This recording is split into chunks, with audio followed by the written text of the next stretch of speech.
First up is Margaret, Margaret Kimberly. Yes, Margaret. Black Agenda Report. Let me give a little bio for Margaret, okay? I got my numbers wrong. Okay, I see I didn't do it right. Anyway, she could introduce herself better than anyone, so let me allow her to get up here and speak. Margaret Kimberly, Black Agenda Report. Thank you. Oh, you lost that.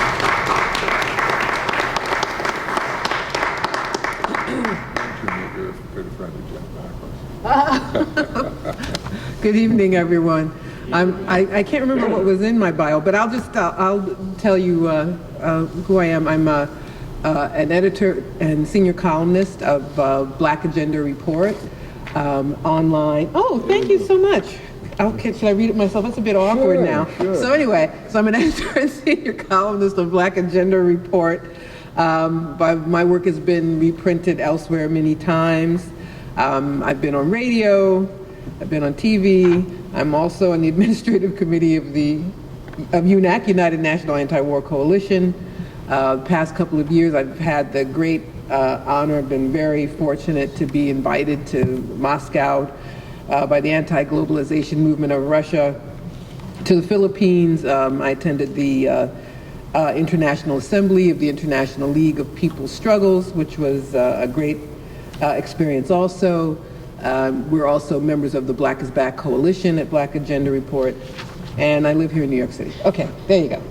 So here we are talking about how the left will vote in this presidential election year. And I'm not sure if I'm preaching to the choir or not, but I think it's important to talk about who is on the left and what that ought to mean. And I think we have to be honest and say in the United States, there isn't a large movement of left people, and too often the word left is used as if it's synonymous with the Democratic Party, which has to stop. And I think the Bernie Sanders campaign has only served to add confusion to this question about what it means to be left. As always happens, there aren't agreements all the time, and there's disputes among people who call themselves left-wing. So there are people who all say they are left, but some will favor intervention in a country that's targeted by the United States for one of many interventions. And there are questions, should leftists support one candidate or another, should support Hillary Clinton or Bernie Sanders. And I think some worthwhile debate can be separated from chit-chat with a few hard questions about what the left ought to be. If a policy promotes neoliberal schemes, increases mass incarceration, makes wars, steals other nations' resources, enriches the already rich, impoverishes the already poor, or makes one race dominant over the other, if the answer to any of those questions is yes, then this is whatever policy is being discussed should be something that anybody calling themselves left-wing should not support. But yet, there are millions of people who think of themselves, some say left or progressive, end up giving money, time, and votes to people and organizations who consistently flunk this test. In this country where we are encouraged to vote but not to do anything else, and where we're told that politics is equated with electoral politics, and that means the Democrats or Republicans, that what that does is it freezes people so they can't think of themselves outside of that phony paradigm. And then inevitably people fear being spoilers, and then there are people who are just opportunists who want to get a piece of the action in some way or another. And others engage in fantasy and live in hope that the scoundrels will suddenly become ethical, which never happens. So there's another dangerous dynamic at work. I think we have to be honest about that. Many people don't want to find themselves outside of the popular narratives about America. They want to be included. and believe in the myth of a great and good country. So they will call themselves progressives, but they'll think it's a good thing for the United States to intervene around the world. And then they pin their hopes on finding someone who they think is better than the last person. So we have this phenomenon. We saw this in 2003, where there were people who called themselves progressives, who protested the war in Iraq, but they didn't really want fundamental change. And they didn't really have the stomach, the courage to challenge the assumptions about our country and its aggressions. And that's why people quickly forgot their anti-war sentiments and clung so fiercely to Barack Obama, who made it clear, if anybody paid attention to him, he was not anti-war. What did he say? I'm only against dumb wars, which to him means not sending U.S. troops, and which has the effect of lessening opposition. So people want to be a part of this winning team and to believe in the mythology of American superiority. So people would use strange language. Anti-war activists and other progressives claim that a particular act or event is un-American. And that's ridiculous. Enslavement and genocide were American, so the claim rings hollow. But the urge to want to be part of this good team is very strong. So exceptionalism isn't questioned very often, even about people who call themselves left-wing. Manifest destiny is accepted. Government violence is accepted. And that explains why the people on the left ended up accepting Barack Obama and the violence he's brought around the world, even though they protested Bush. So it requires a lot of strength to oppose not just war or economic policy, but desire to be included in what is a rotten system. And this yearning for freedom expressed in liberation movements is often little more than a desire to be accepted and have a seat at a table. And we see this most often with the Black misleadership class, as we refer to them at Black Agenda reports.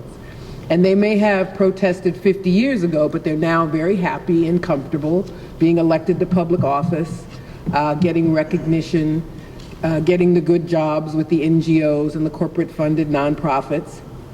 So the concerns of people who are behind bars in the American gulag, or even poor struggling workers, rarely cross their minds. And that's caused by political expediency for some and rank cynicism for others. So it's hard to know who really wants to oppose the system and who wants to get rid of it, and how many really want to be part of it and want to just nibble around the edges and change a few things. And there's always someone advising us to be reasonable, pragmatic, or realistic and cling to the Democrats no matter what they do. So leftists should want freedom from racism, from predatory capitalism, and from imperialism. And we should want that for this country and for people all over the world. And anyone who wants to give the United States government a pass for intervening is not a leftist. It doesn't matter if the targeted person, and the propaganda always says the person is a dictator, is a tyrant, is cruel to his or her own people, and they're weasel words used to cover America's aggressions. So the opportunists, and even some people who think themselves sincere, will advise supporting the Democrats no matter what, and that's no exception this year. And it's made a little easier by the Republicans and people like Trump, who are barely don't conceal their racism or their misogyny, and they're held up as boogeymen to frighten anyone who begins to think independently. But the Democrats can't even provide the low-hanging fruit that they used to. For example, in 2009 and 2010, the Democrats controlled the White House and both houses of Congress. If they wanted to raise the minimum wage to $15 an hour, as they now say, that was their opportunity to do it. But instead, in July 2009, the minimum wage went up a grand total of 70 cents. Now that means even if somebody in the smoke-filled room said, let's go through the motions and make it $1, even if somebody said that, they got slapped down. And it's important to remember these things when we are browbeaten again and again. We have to be against the Republicans, and we have to, 1 minute, really? Okay, I believe you. So we've got to remember that when we're told we've got to stick with the Republicans. And speaking as a black person, I have uppermost in my mind is the desire for self-determination for us as a people. And that's the political calculation that has done the most for us, and not electoral politics. Consider that during the 1960s, black people made the greatest gains since emancipation from slavery. But at that time, half the population still lived in the segregated South and couldn't vote at all. It was mass action that ruled the day, and not allegiance to a political party. So who will stand independently when, mealy-mouthed liberals advise standing pat with failure? Who will speak up when we want to free ourselves from police violence and gentrification? So what should leftists do in 2016? That question is confused by the Sanders phenomenon. Saying that Sanders is better than Hillary Clinton is damning with faint praise and leading down the path of the impossible, which is trying to find a better Democrat.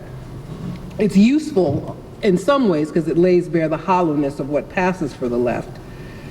But even people who claim to be on that side are showing their true colors. So, for example, recently we had the New York primary, and I noticed an interesting phenomenon. People, as everybody knows now, New York has closed primaries. You have to have a party affiliation to vote in that primary. So people who were registered as Greens switched to Democrat so they could vote for Bernie Sanders. And I just wondered, well, why are you affiliated with the Green Party if you can so quickly change your mind and suddenly be a Democrat to vote for a man who is just a Democrat, who's not a socialist? You're not a socialist.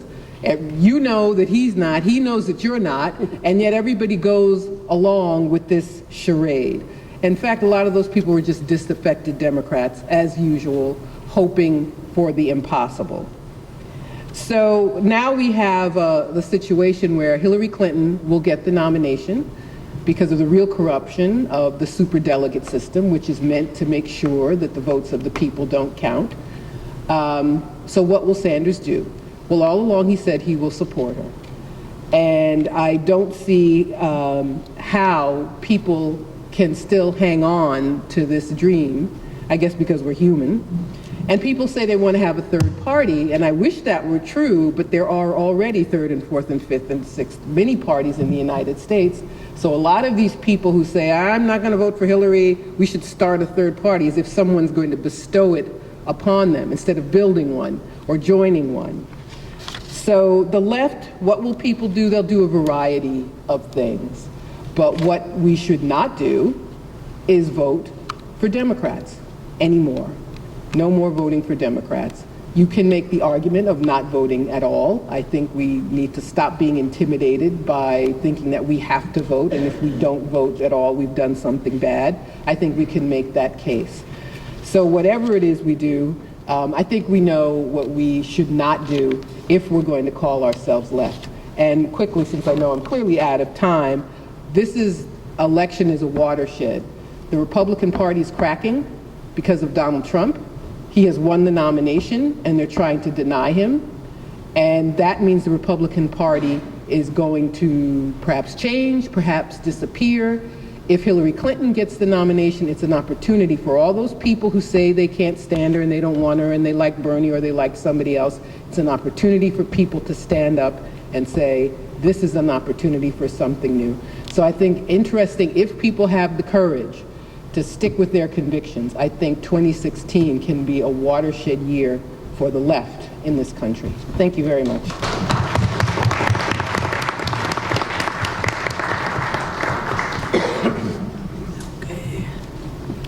Okay, thank you, Margaret.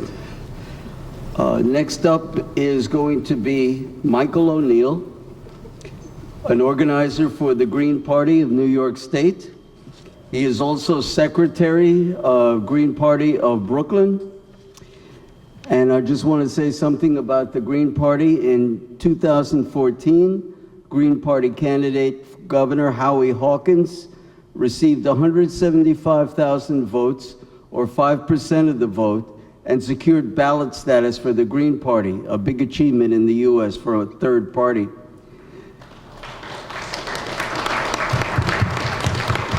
Politics and political and elections are rigged in the United States. There's no percentage representation. It's a winner-take-all policy, basically. It's a rigged system that erects roadblocks at every turn.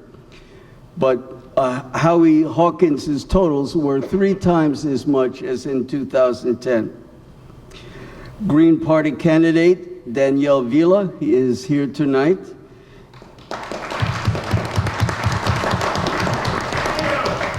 He received 13% in a congressional race against longtime incumbent Charlie Rangel, and a member of the Harlem political elite and one of the gentrifiers of Harlem.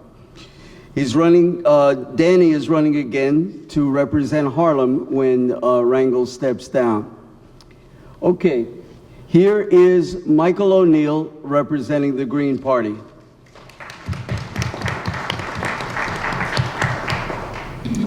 Thank you so much, Marty, and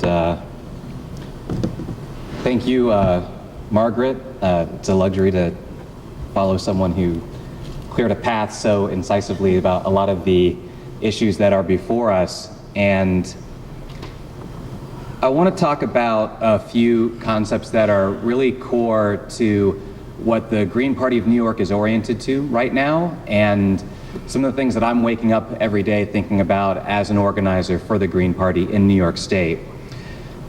One of those is the foundational principle of political independence as something that we are building towards, and political independence not as a contingent tactic that we leap, back and forth on, but as something that needs to be a mainstay and a North Star that's guiding our work from election cycle to election cycle.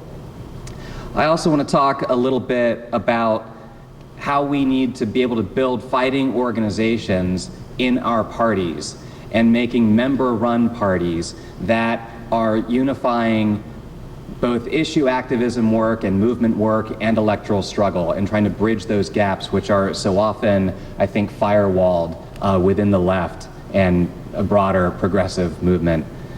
And then I also want to talk about what's at stake within a third-party candidacy, because I think there are a lot of misconceptions about why a third party should or should not run a top-of-the-ticket candidate for something like the presidency or for the governor. So, getting to this issue of political independence, within the left, within the broader, if you want, progressive movement, we see that there's this firewall between issue activism and electoral politics. And I think there are some structural reasons for that. Number one, you've got so much issue activism that is locked up within 501c3 not-for-profit organizations. These are the tax-deductible organizations that are frequently financed by foundations and also have a relative wealth of benefits due to their tax-deductible nature. But because they are 501c3s, they cannot engage in electoral politics. And many of even the leaders or staff members or well-recognized figures within those not-for-profit organizations will refrain from getting involved in electoral politics as individuals out of fear that the two parties and their allied foundations will cut off funding for their organizations, or just raise a red flag for them to get audited by the IRS. And then, of course, you've got labor, which has a lot of resources and are not barred from being involved in electoral politics, but we have seen for the most part that labor, organized labor, is hidebound to the Democratic Party. And then we see grassroots parties like the Green Party, where we are struggling to bridge the gap between everyday, not just election day, participation and leadership within social movements and within issue activism, but also trying to bring the demands of social movements into the electoral arena. It's important that people be on the streets. It's important that people be making demands amongst their neighborhood on social media, but it's also important to see those demands being made on a debate stage within the frame of an electoral contest. That's one of the tools that we have in our toolbox, and we need to make use of it. And frequently, when you only have the duopoly candidates running, all the demands that are perhaps well familiar to not just us in this room, but many people, they don't get mentioned on stage. They don't get mentioned within the frame of the larger debate. So this issue of building political independence, which was a foundational concept of the socialist left, right? This was going back to 1848. This was something that Eugene Debs put his stake on, was that he had to run as a Socialist Party candidate. He was not seeking to fuse or cross-endorse with the Democrats. He was running from jail, right? And this was with the understanding that working people had to create their own party because you couldn't trust the capitalists to speak for them. And what we've seen when third parties have crossed over into one of the duopoly parties, or they've cross-endorsed or whatever, we get silenced, we get swallowed up, because the capitalist parties are controlled by the capitalist class and they have their hands on the levers. The Democratic Party base, as the Sanders campaign has shown, has a lot of affinity for policies that many of this room would campaign for, like single-payer health care, 15 in a union, and a number of issues on down the line. But the superdelegates, the party chairs, at the national and the state level, we see how their hands have been on the levers throughout this Democratic Party nomination process that is, in fact, undemocratic. So we cannot abandon this project of building political, electoral, independent power every time a good Democrat comes along. When there's a Zephyr Teachout, when there's a Bernie Sanders, whoever the next one will be. This is something that we have to build that goes across electoral cycles. And it's tempting to latch on to someone with a little bit more name recognition, with a little bit more fundraising capability. It's a steep hill that we are climbing, and it is a long climb, but it is a necessary one. And if we believe that political independence is necessary, then we cannot afford to flit back and forth from party to party depending on whose primary we want to vote in that year. Membership in a party has to mean something. And that gets to my next point, which is building a fighting organization, building a member-run, member-led, member-funded party. And that gets to that issue of time and money, as Margaret pointed out. It's not just about votes. It's about where you're putting your time, where you're putting your energy, where you're putting your expertise. Organizing is the process of teaching the skills of struggle, of expanding our base of leaders within our movements, of increasing our membership, of increasing the universe of people that we have to mobilize towards winning a particular fight, whether it's an electoral campaign or an issue campaign. When we talk about teaching the skills of struggle, I have to ask, what are we teaching when the Sanders campaign is calling for open primaries in New York? If we want membership in a party to mean something, then what does it mean when we're calling for important decisions to be made by people who are not members of that party? I shouldn't be able to vote in a union if I'm not a member of that union. I shouldn't be able to vote I shouldn't be able to tell you what you're having for dinner tonight, for crying out loud. So we need to be thinking about parties not as just a ballot line, not just as a brand, but as something where membership has meaning, where we're invested and the party belongs to us. That's the kind of party we're trying to build in the Green Party, and it's the kind of party that some of my comrades at the table are also trying to build with their respective efforts. One of the reasons that the Green Party has supported Kshama Sawant, both in her election and re-election, is because she was running as an independent. And we've seen the achievements that she's been able to make in doing so. And not just as an independent, but as a member of Socialist Alternative and as a socialist. So when we talk about third parties and the presidency, I'm supporting Jill Stein for president. Personally, she's my candidate. The Green Party's state convention will be on June 11th, and all registered Greens are welcome to come to Troy, New York, and cast their vote for presidential preference. If you're not able to go to Troy, New York on June 11th, we're going to have a mail-in ballot for Greens to send in. And we currently have 5 candidates who we are recognizing as on our ballot for that. Jill is my pick. And people frequently ask, okay, well, why run a candidate for president, right? As a third party, I mean, even the great Eugene Debs, we talk about his achievement, we're still talking about a single-digit percentage of the vote, right? But here's the thing. There are things we can win in running for president without winning the presidency. Substantial material structural wins.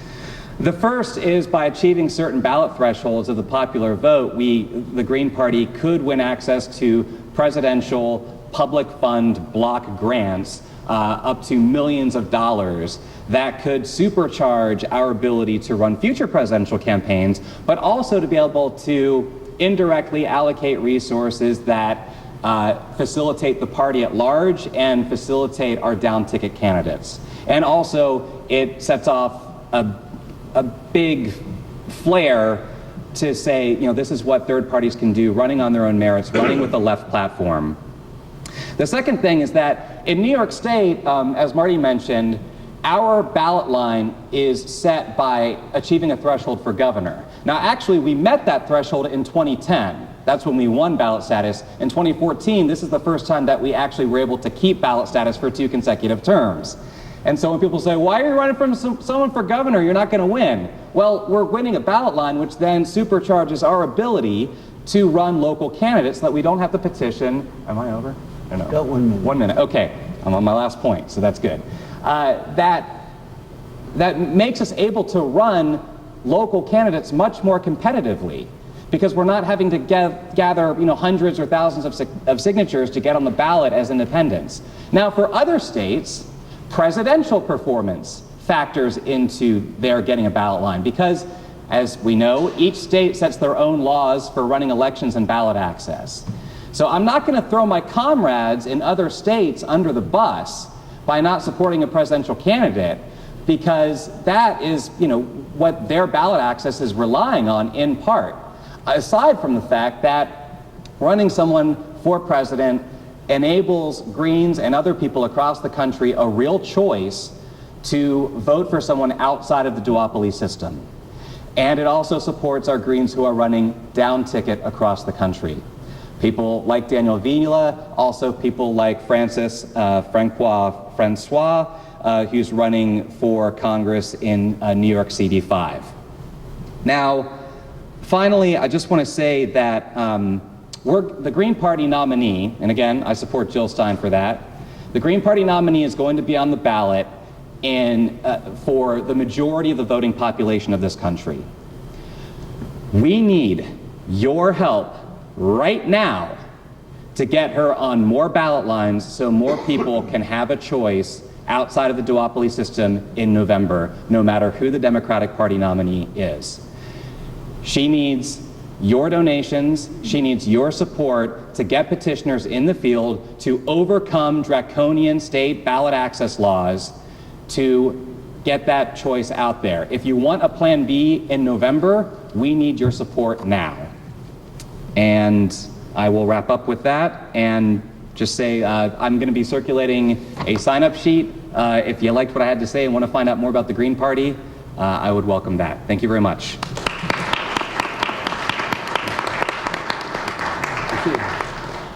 All right, thank you, Michael. And we're asking people to speak for 10 to 12 minutes. Try to cut it short if you can, but we have a lot of speakers, so please try to be cognizant of that. Okay, our next speaker is Eddie Kay. He's the co-leader of Labor for Bernie, New York State, and former Secretary-Treasurer of 1199 New York, SEIU. Eddie ran 1199 during the last half of the 80s and early 90s. And some of you who haven't been around that long, 1199 has always been a powerhouse of labor in New York City with, I don't know, a couple of 100,000 people, 100,000, Eddie? Now it's about 380,000. 380,000. Okay, imagine bringing them in the streets. He's worked at 1199 as a member anyway for 41 years. He also trained many unions who believed in confrontational grievance handling.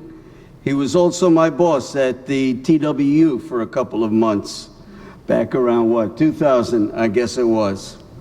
And the last time I saw Eddie was at the West Indian Parade, and I was marching with the Black Lives Matter in the Dominican Republic contingent, and I saw Eddie ahead of me, and it was just a long, long walk, miles and miles, and I was dying.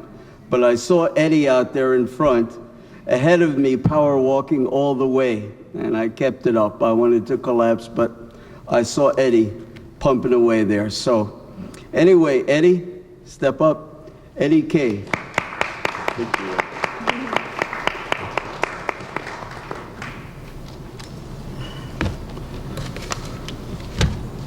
Hi, how's everybody?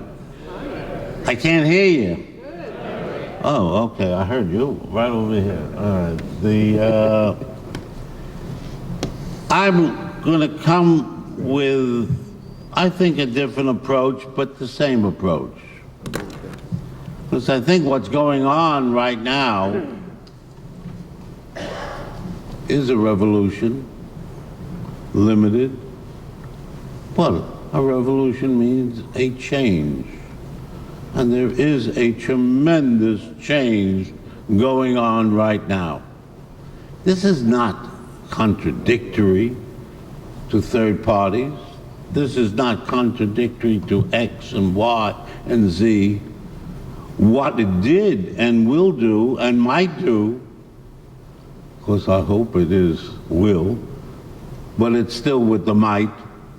It's still a possibility. There's no guarantees, etc., etc. And before I go any further, I think we better understand that if you don't know how to organize, go back home and go to sleep, because you're not going to succeed. You can have the best ideas, the most heart, etc., etc. Organization is very, very key, and sometimes we don't understand it, we don't utilize it, and it's just very, very difficult. In even this explosion of the Bernie Sanders, people didn't know how to organize, but they learned.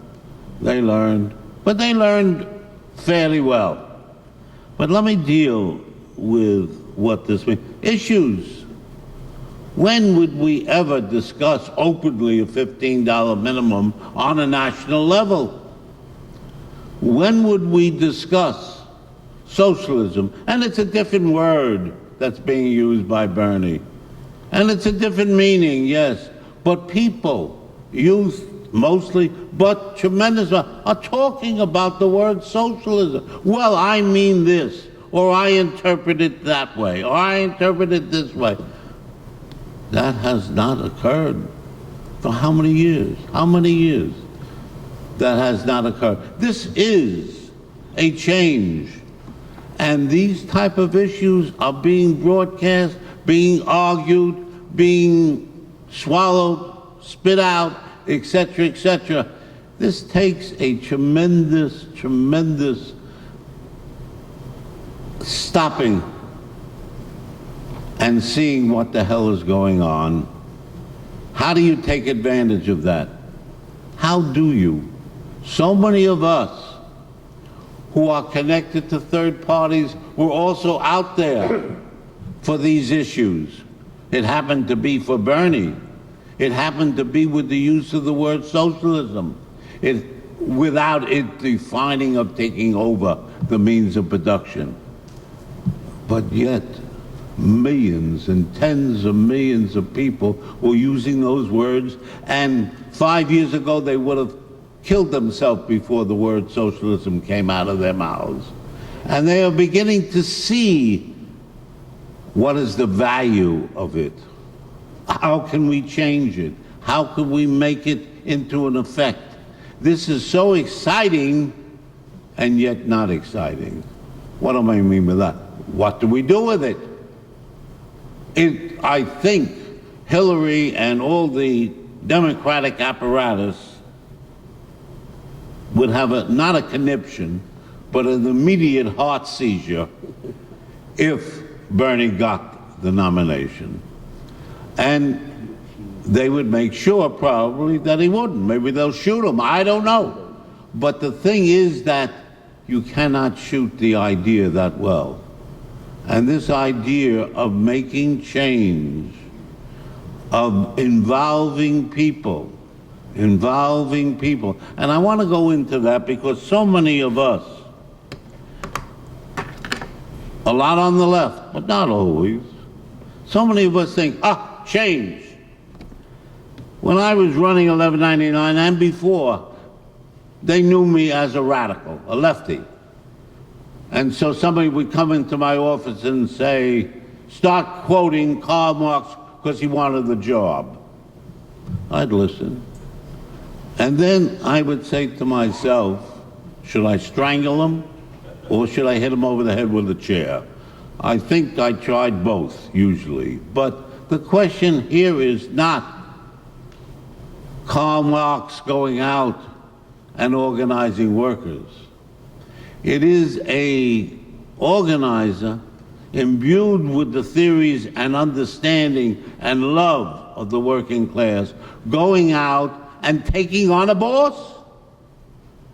But just as important, involving workers in taking on the boss. Most unions will not do that. They'll do for the best of unions who are not corrupt, will do for the worker. And that is not a good union. That's a lousy union.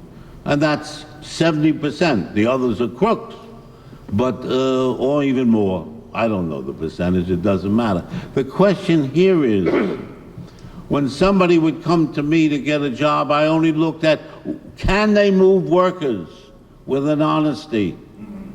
Can they create in a union that workers take over the union? If they could do that, they might be a good organizer.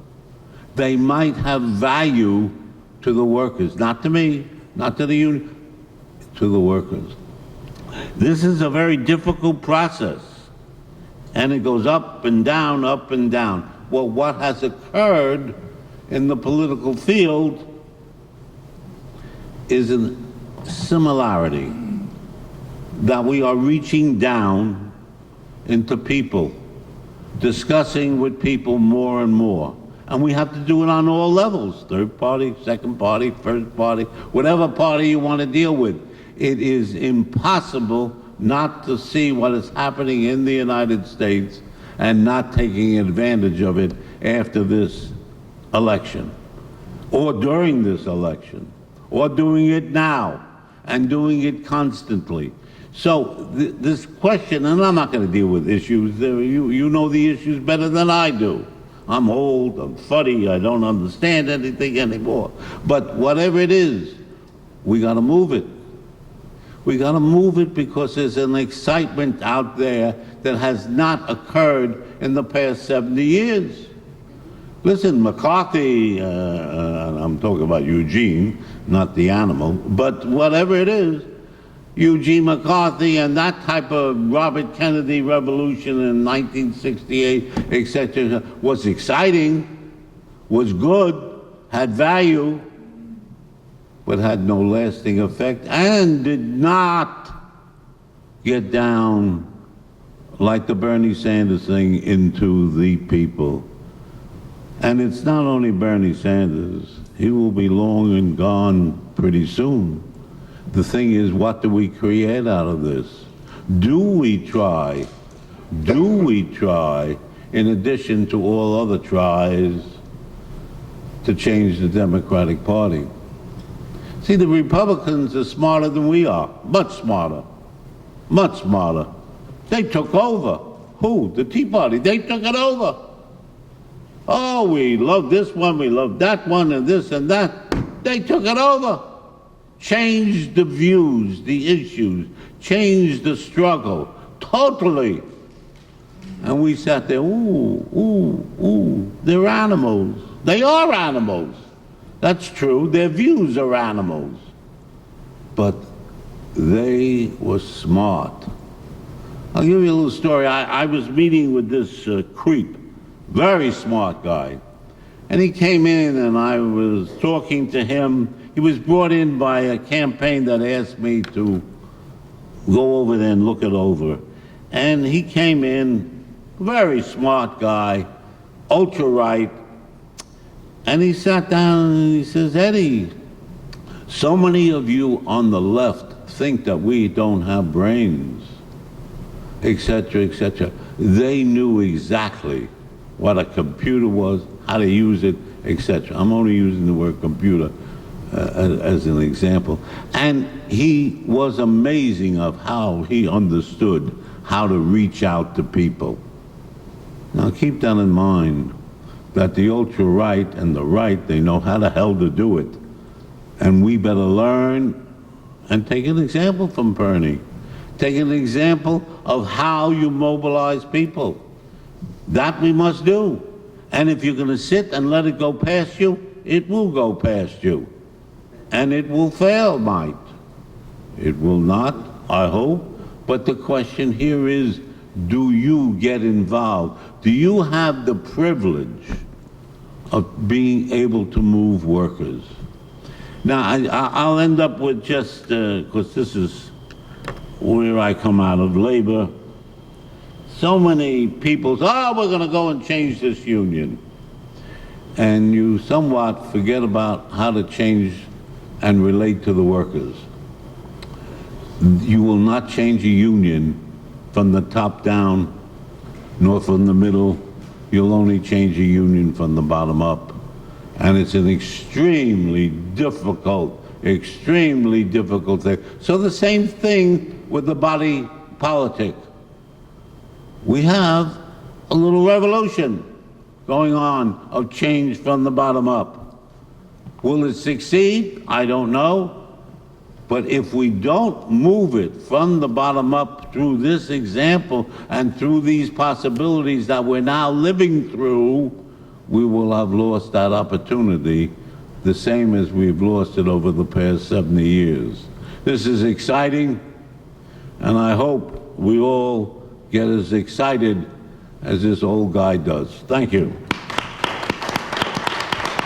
Oh, but by the way, there's I don't have that many, and these are $500 each, but we'll take a half a buck. No, this is an article that was written about how I used to run 1199. Actually, at that time, I was just running a small area, about 12,000 members in Queens, Long Island, and how workers, oh, 1 minute, all right, for what? No, I'm sorry. How workers who could not read or write English, of English-speaking families, could not read or write Spanish if they were Spanish-speaking, etc., etc. In nursing homes, where the boss was in total control, and they were scared stiff of the union, the workers, and they were scared stiff of the boss, and they were scared stiff of everything, turning into a machine because they felt that that was their union, that machine, because they took over the union. And they would go in one day 300-mile round trip after working 8 hours to go help a strike in Upper Connecticut or someplace round trip. And it is amazing how they took that on and decided that that strike 150 miles away was their strike. It was amazing that the union that they were part of, that they never felt part of, became their union in a possessive sense. And that is something that we all better understand of how we're going to do it. We got a little spark. Let's see how we can do that throughout the United States, from bottom up, and moving it and learning how to organize in a real human way. Thank you.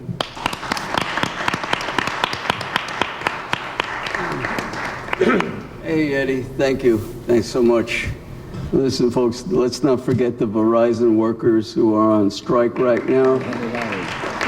We wish them victory in their struggle. They're willing to, the bosses are willing to bust their union. It's just incredible the kind of demands they're placing on the union now, which are completely unacceptable. And I've been to a couple of rallies while I was trying to prepare for this thing tonight. The most lively one I found was the one at Herald Square. We had a nice contingent there. It was a noisy contingent with all kind of noisemakers and whistles, and we were challenging people that went into the store at Herald Square. They're there through Verizon office hours every day, and that's on 34th Street, just on the west side of Herald Square. And I would urge everyone to put in a little time on the picket line there and support the Verizon strikers. Okay. Oh, and you could go to their website too, cwa.org, and get updates from there. Okay, our next speaker is Katrina Garcia from the Karina. Oh, I'm sorry, these glasses I gotta fix. Karina Garcia is a Chicana organizer and educator originally from Southern California, the daughter of working-class Mexican immigrants. In 2006, Karina made national news when she led a campaign to confront the anti-immigrant Minutemen Project and co-founded the organization Lucha. As a high school math teacher in a predominantly Latino public school in New York City, she organized students and co-workers to protest against budget cuts, police brutality, and anti-immigrant laws. Currently, she works as a reproductive justice trainer, traveling around the country to help Latina activists fight for reproductive health rights and access. She is here today to represent the La Riva, you got to pronounce the second one. Yeah, La Riva. Okay, La Riva campaign of the Party for Socialism and Liberation. Let's welcome Karina Garcia. Thank you. Thank you. Hi, everybody. How you feeling? Good. Good, me too. I think you're not the only old guy who feels excited. I think a lot of us feel excited. I really want to appreciate what Eddie's comments were. I think a lot of people are feeling excited right now. I think that leftists should be, and socialists should feel excited right now. Yeah. Well, good. I think we should feel excited right now because we know that things are changing. Something is happening. And not to say that the capitalist system, like something is happening with the capitalist system. We know that we have to overthrow that completely. We know that it's going to be more than a political revolution. It has to be an economic revolution, a social revolution. We know that that's not going to be an easy task, but it is the most important task. But I'm excited because people are talking about socialism. I don't know about you all, but I know that in the last few months, it's been a lot easier to be a socialist. A lot easier to be a socialist. You know, I've been on and I know many of you, I've seen many of you in the streets protesting for immigrant rights, for Black Lives Matter, you know, against budget cuts, all types of things. I've seen people in this room, in the streets protesting. So I know I'm not the only activist here. And I know that the sort of self-censorship that has existed before, I feel, in just my limited experience, has been weaning. In my workplace, everybody knows I'm a communist. Everybody in my workplace knows I'm a communist. And I talk to them about socialism.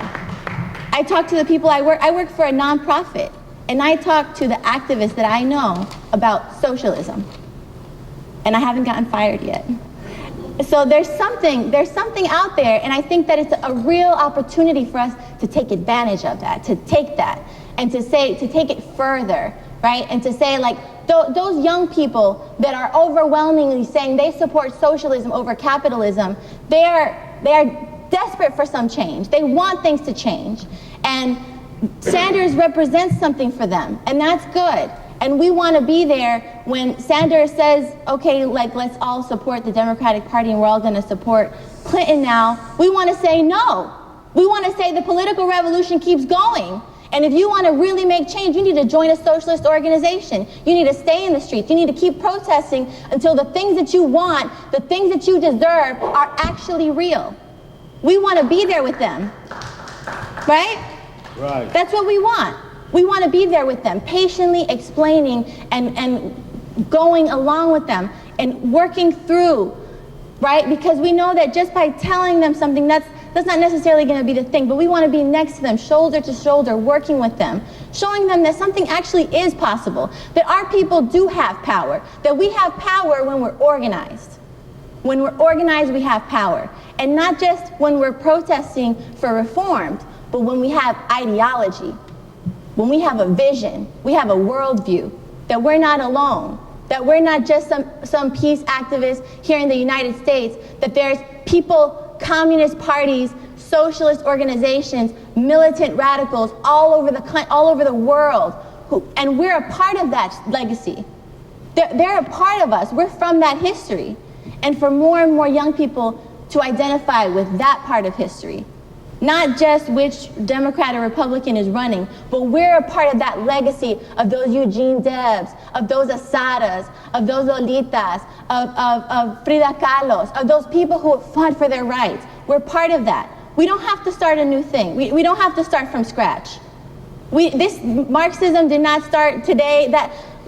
All of this stuff did not just start today. We don't have to have a new generation of activists just learning from the very beginning. We have veterans in this room who've been struggling for decades, who have the ideology, who understand what they want out of this world, what's possible.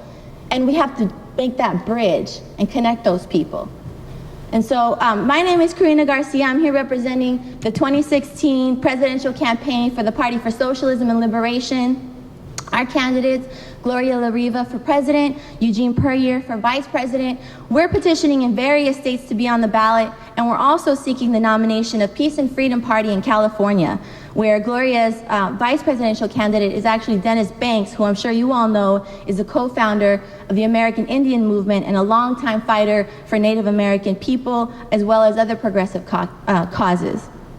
Please be sure to take our 10-point program, which we have also in the back, to find out more about us. But I'm just going to talk a little bit about some of what we're doing and some of what we stand for. So as socialists, we're all involved in fighting for justice, including these necessary reforms, but we know that it's impossible for capitalism to solve the urgent crisis of climate change and all of the problems that humanity is facing, because capitalism created many of those problems. And if it didn't create those problems, it certainly is making them worse. So our only hope for humanity really is socialism, right? An organization where the working people and oppressed people have power, where the economy and the society is organized to meet people's needs and to protect the planet. Those are things that capitalism cannot do. And the more we're able to explain those things to people about what socialism actually is, the more we're going to grow, the more we're going to see the fruits of our labor, creating powerful, independent political organizations, truly revolutionary working class parties that can stand up to the bourgeois parties that exist and really, really transform this society. Our 10-point program demands that employment or a livable income, housing, healthcare, education, that those be guaranteed as constitutional rights, along with real equality for women, which includes free, safe abortion on demand. We also want an end to racism, an end to bigotry. We demand and continue a fight for full rights for all immigrants. There must be a full right for all working people to join unions, full equality for LGBTQ people. By the end of this century, there's a prediction of up to 100-foot rise in the sea level because of climate change. And this would affect major cities from New Orleans to New York, San Francisco, Los Angeles. It's why we call for the seizure of the oil and gas and coal companies. And though we know that those are largely responsible, of course, for global warming and convert completely to renewable sources of energy, that's not impossible. That's completely possible if we fight for it. In the United States this year, we have been enduring one of the most bizarre and grotesque elections that I'm sure many of you have seen. It's been also a very dangerous election, particularly for Mexican people who are so much the victim of this racism, and other people as well, with the racist rhetoric of Donald Trump. But of course, our communities are the ones who are going to face it when these right-wing bigots and the Klansmen start to grow. They're going to actually affect our communities. So it's very important that we fight now. And then there's Hillary Clinton. We're meeting at an interesting moment in the election campaign, of course, as Clinton is expected to widen her delegate lead today. Sanders himself carefully and somewhat subtly introduced this shift this week in his political messaging to convince his supporters to be prepared to get behind Clinton, and use some language that indicated that he was very interested in the vice presidency. Clinton, of course, is the very symbol of Wall Street capitalism, against which Sanders has directed much of his fire. A champion of the bailout, she and Bill Clinton, of course, received $153 million in speaking fees since 2000, including $11 million in 2014 and the first quarter of 2015 for 51 speeches to banks and other groups and industries. She refuses to release the transcripts of her speeches at Goldman Sachs, for which she received $675,000 for a few hours of time. One Goldman Sachs attendee told Politico, quote, "It was pretty glowing about us. It's so far from what she sounds like as a candidate now, it was like a rah-rah speech. She sounded more like a Goldman Sachs managing director." Hillary Clinton, as we know, is not only the choice of Wall Street and the military-industrial complex, but also, unsurprisingly, perhaps among maybe more naive elements of the liberal wing of the Democratic Party, she is also the favored candidate of the right-wing Republican Koch brothers. After all, Clinton was a pillar of support of the crime omnibus bill in 1994 that Clinton signed into law and contributed to the skyrocketing prison population and police repression in the streets. Her advocacy of bombing Libya and celebrating the destruction of that state, her full embrace of Israel, and now going so far as to promise the attack of the popular movement of boycott, divestment, and sanctions. Speaking as a right-wing Republican, Koch said that the policies of Bill Clinton White House were better than those of George W. Bush. That's what the Koch brothers said. Koch and almost the entire ruling class establishment are, of course, uniting against Donald Trump because they recognize that a Trump presidency would ridicule U.S. imperialism. And just as important, would also stimulate mass street struggles and protests around the country, as we've been seeing in all of those rallies where people have been protesting these Trump rallies. So in the same week, we could be seeing both the hated Koch brothers and Bernie Sanders himself suggesting support for Hillary Clinton. That says a lot about this electoral system, doesn't it? Many people who meet third-party candidates, especially socialists, ask, why are you running? You have no chance of winning. What's the point? We all know that the capitalist elections are rigged to keep the ruling class in power. They've served the best form of governance for the ruling class. As Lenin wrote, bourgeois democracy, although a great historical advance in comparison with medievalism, always remains, and capitalism is bound to remain restricted, truncated, false, and hypocritical, a paradise for the rich and a snare and deception for the exploited and the poor. That is no doubt the case this year, 100 times even more so. This year, 50 individuals have contributed half of the super PAC money, $234 million. And yet the establishment has lost control of their historically carefully vetting process and the top nominees that they hope to maintain their rule with minimal disruption. On the one hand is Trump, who uses racism and xenophobia, but at the same time promises Social Security, pure deception on his part. And on the other, unprecedented development in the Sanders campaign, where thousands and thousands of people are turning into rallies and millions have defied the establishment and the media's prediction of the early demise of his candidacy. We disagree with Sanders on fundamental issues, but it has shown that there is great potential out here for a revival of radical ideas. And that's what we want to get at. That's what we want to take advantage of. Just very quickly, as I have 1 minute left, or 30 seconds, I just want to say,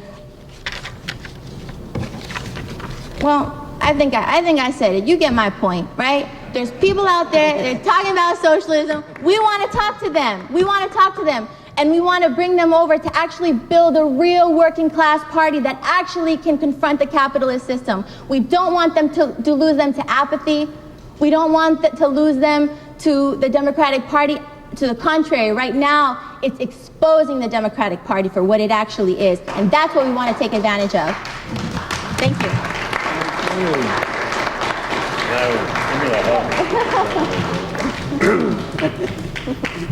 Thank you, Karina. Thank you very much.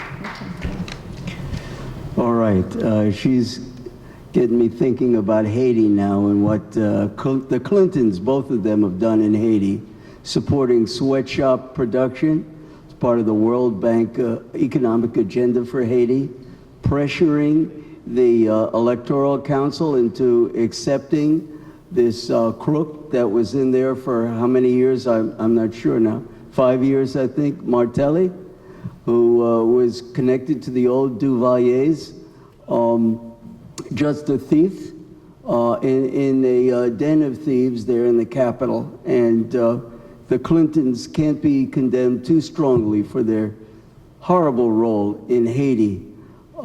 I could go on and on about this because Haiti is kind of where I focus a lot of attention. But right now, I would just like to recognize one person, Arelis Figueroa, who's the president of the Latino ministry here at Riverside.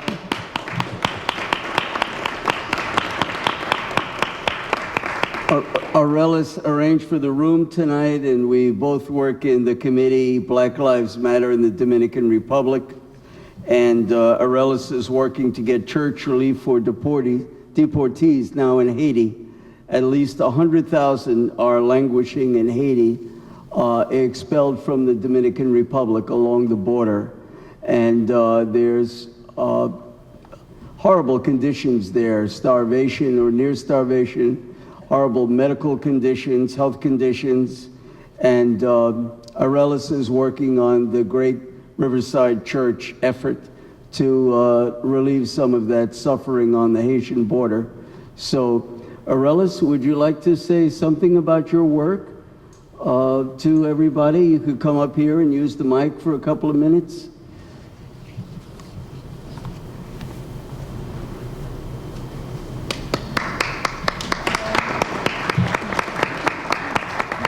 Buenas noches y welcome. Good evening, welcome everyone. The Latino ministry here at Riverside is part of the Mission and Social Justice Commission of the church. And as you know, this church is trying always to be a progressive and a voice for justice and peace. As Mari said, we have been working with the situation in the Dominican Republic, especially after the 2013 ruling that stripped Dominican or Haitian descent of their nationality. So this year we're going to go back to DR and go to the Batallas and maybe go to the Ansepic in advocacy and also humanitarian trip. So if you want to know, if you want to join us, come and talk to me. Ariel Sterling is also here from the Black Lives Matter in the Dominican Republic. Thank you.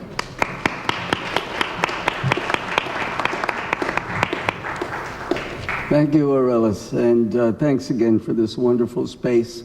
I don't know how much people know how difficult it is to find a friendly space that you don't have to pay an arm and a leg just to have a meeting about justice and the struggle. And it's a wonderful, wonderful thing that you've allowed us to come here tonight. Thank you. Okay, the next speaker is Alan Akrivos of Socialist Alternative, and I'm reading his description here. He's a leading member of Socialist Alternative Committee Workers International, the CWI. Alan has been involved in Union Solidarity, the 15 an Hour Now campaign, and is a founding member of the, quote, Green American Left Movement, Greek American Left Movement. A big difference there, but not that much sometimes. Okay, AKNY. AKNY. They've organized successful anti-fascist and anti-austerity campaigns in New York City. Socialist Alternative is the socialist organization that elected Kshama Sawant to Seattle City Council as a socialist in 2013 and 2015, and then went on to help lead the fight for the first $15 an hour minimum wage in a major city. Okay, thank you. We will now have Alan from Socialist Alternative. Marty. I wanted to thank Marty for the invitation to come and speak at this meeting. And actually, we should start. I think there is a point to be made about the period that we live in internationally at the present time, because we are in a period in which there's a politically explosive situation is developing, with struggles erupting across the globe, and so on. We've seen the movement in France, we've seen the movement around labor laws in Germany and France as well against the TTP, and as well as the crisis, the mobilizations around the refugee crisis. This has also been accompanied by a counter movement from the right as well, which strengthened the right in some places. Like we see the Front National in France and Pegida in Germany, and other countries as well in Eastern Europe, including Greece, where I've seen the rise of neo-fascist or right-wing populist forces, including the forces that are trying that are fighting today against working people in Brazil and in other countries in South America as well, including what we've seen. But one of the characteristics of the period that we've been through in a general sense has been the rapid rise of new political formations, new political forces. We saw just a year ago, literally, just a little while ago, I mean, almost a year in a general sense, the rise of new political formations like Podemos, like Syriza, like the victory that we saw with the Corbynistas in the Labour Party in Britain, and so on. Also, we've seen the rise in Ireland of a socialist left. Actually, the socialist left in Ireland elected 6 members in Parliament the last period, overshadowing the traditional left of the Labour Party in the past period, including the 3 of those members are members of the Committee for Workers International and the Socialist Party in Ireland at the present time. And of course, we had, as Marty mentioned, the election and re-election of Kshama Sawant in the U.S. and so on. But it is important to highlight the reason why this is taking place. The reason is because capitalism on a global scale is faced with a profound crisis, not only of an economic nature, but even a crisis of legitimacy, and a crisis that its established formations, left and right, are largely incapable of being able to continue to rule in the way of the system of rule that they were able to rule before. That is the general trend in the last period. And it is in precisely that context that we have to put the appearance of the phenomenon of Bernie Sanders. This is not some discussion just to reiterate principles from the point of view of, in terms of what is needed, which we have to continue to do. We can always say we need socialism, we need revolution, we need capitalism to fight against capitalism. But we have to see the actual processes as they are actually unfolding.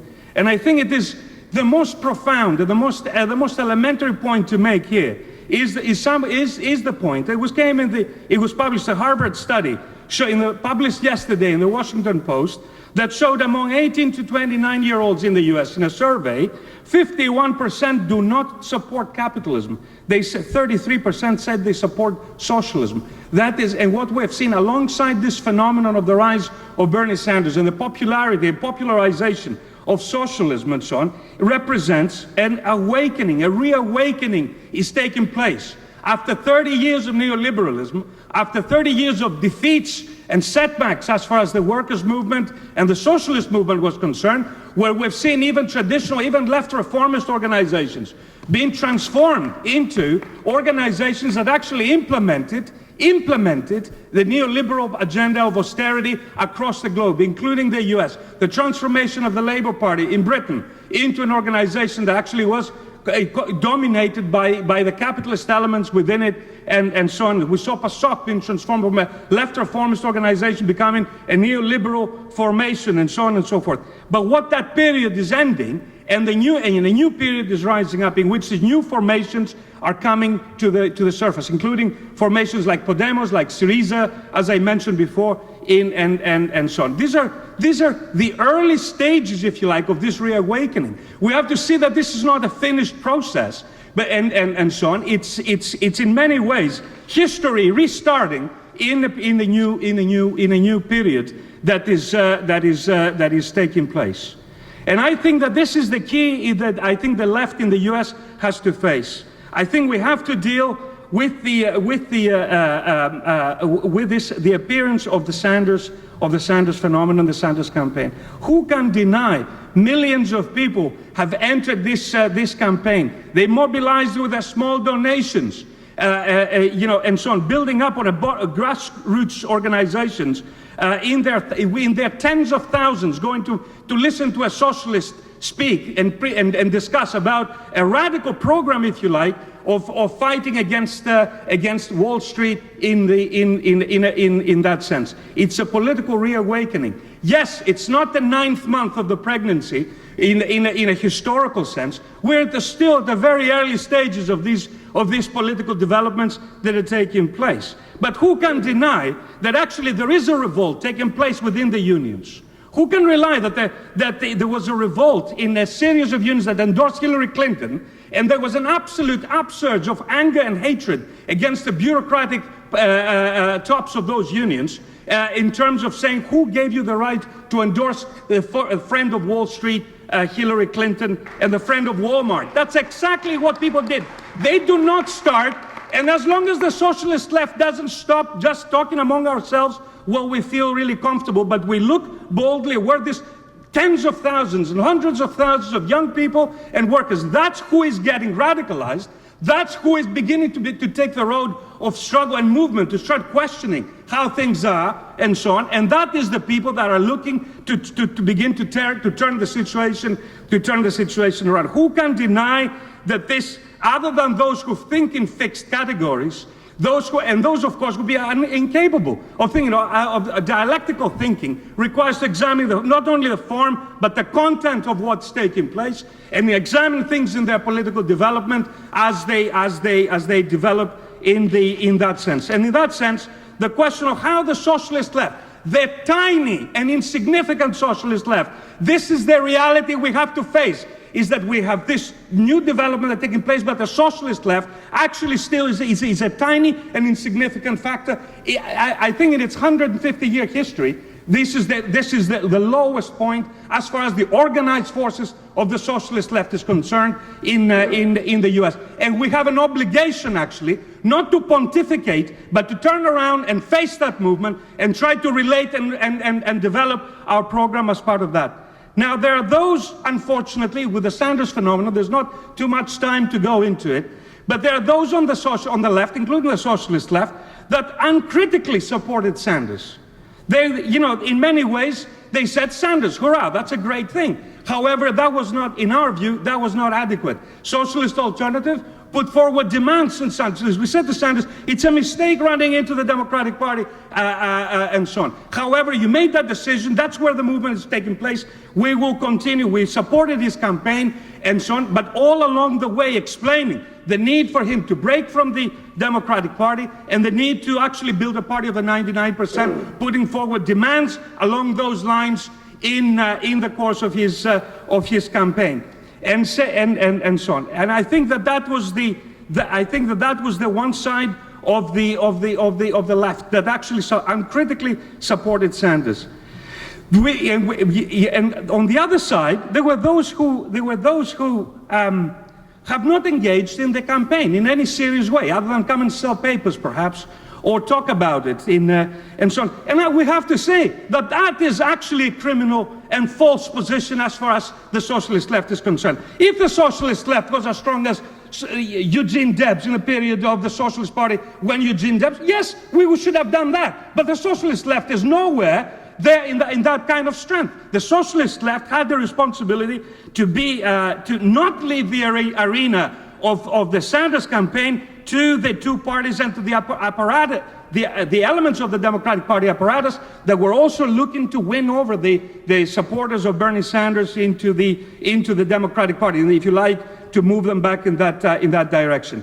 We still find, we engaged with this campaign. We went in it, and we've made tremendous actually inroads. We launched movement from Bernie. We should be saying also that the large chunks of the campaign are a direct derivative of the Occupy Wall Street movement. The People for Bernie is an independent formation that actually supports, like Socialist Alternative, that independently supported the Bernie Sanders campaign in that sense. The movement, the Labor for Bernie, is an independent formation. It's not funded by the campaign. It's not controlled by the campaign, and it's still there's still a good 25% of the people who show in polls among the Bernie Sanders supporters that say they want to continue. They will not vote for Hillary Clinton, and they want to go outside the Hillary Clinton campaign. That is what Socialist Alternative and others should be building towards. We have launched a petition which tens of thousands already are signing among Bernie Sanders supporters to say we should not endorse Hillary Clinton. We call on Bernie to run as an independent, and if he doesn't want to do that, we call on Bernie to support to join the Green Party. Jill Stein, who's running a left-wing Green Party campaign, and to continue the struggle in terms of building really what is wanted, what we really need out of this. It's not the question of election, a few more votes here and there. The decisive issue is the need for building a party of the working class, a party and this, of course, will not fall from the head of Zeus, ready-made from some formula in the 1886 or 1935. It will emerge in the current conditions in a different way, impure, if you like, full of impurities, if you like, in which the socialists, just like the prehistory of social democracy, historical social democracy, was part of a struggle against the Eisenachians, against the anarchists, against the utopian socialists, against the populists, the agrarians, a whole series of trends that existed in the course of that period. The socialist current, the scientific socialists, in the words of Karl Marx, needed to be part of that broad movement in order to clarify, confirm, and on the basis of patient explanation, be able to win over the best people on that basis. This is what this election, the elections of this year, nobody can deny that the potential to build a viable left political party is there. The forces around Sanders, the four national unions, including the nurses union, which has been at the forefront of this radical campaign, the postal workers, CWA, 80 to 100 union locals from the Labor for Bernie, they are the forces that are going to be assembling, along with those of us who are going to be fighting for Bernie to continue the campaign as an independent in Chicago, to continue the fight. We're going to take it all the way outside the Democratic Party National Convention and continue to call on Bernie Sanders to launch a political party, to refuse to endorse Hillary Clinton, and to build a party of the working class. Thank you.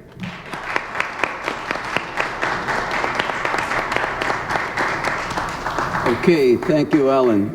We've got 3 more speakers. I'd urge everybody to please stay within the 10 to 12 minute limit, just so we could have a lot of people here to hear every speaker. Okay?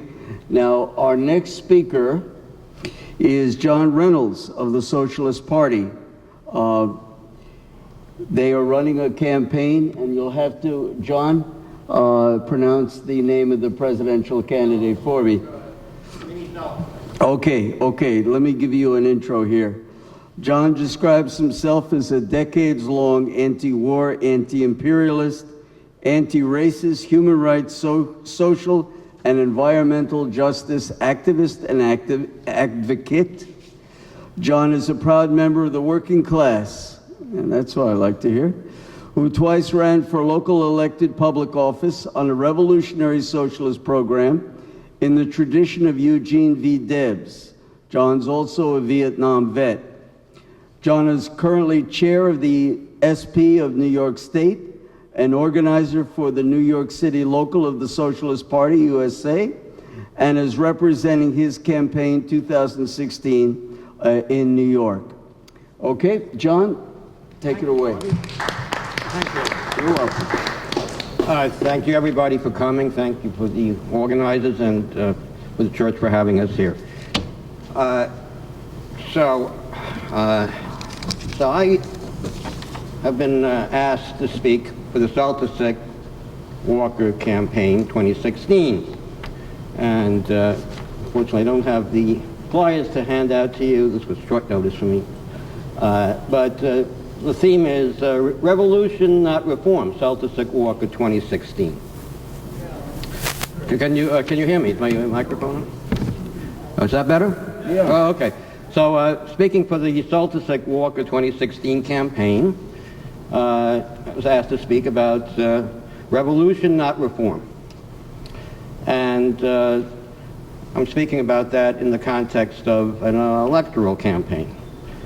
So already it's a bit of a conundrum, at least to me, how one does that. But it's obviously the kind of contradiction that we're confronting.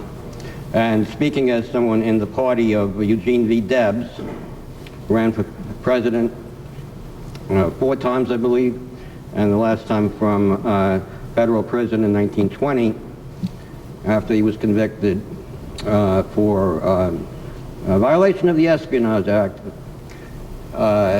still in the books, for speaking, giving a speech in Canton, Ohio, during World War I.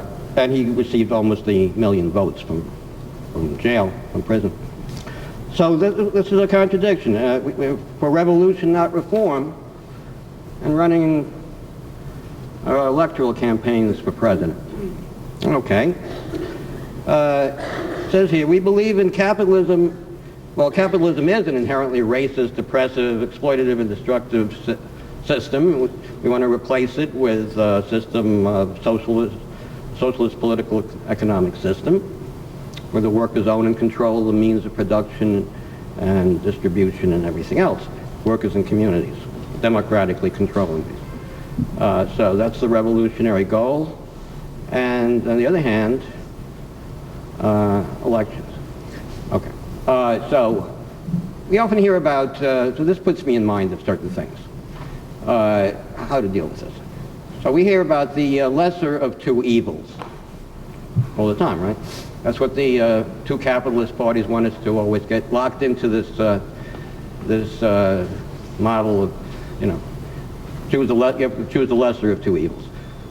Well, as I see it, there are two evils, and sometimes, there are only two evils to choose from.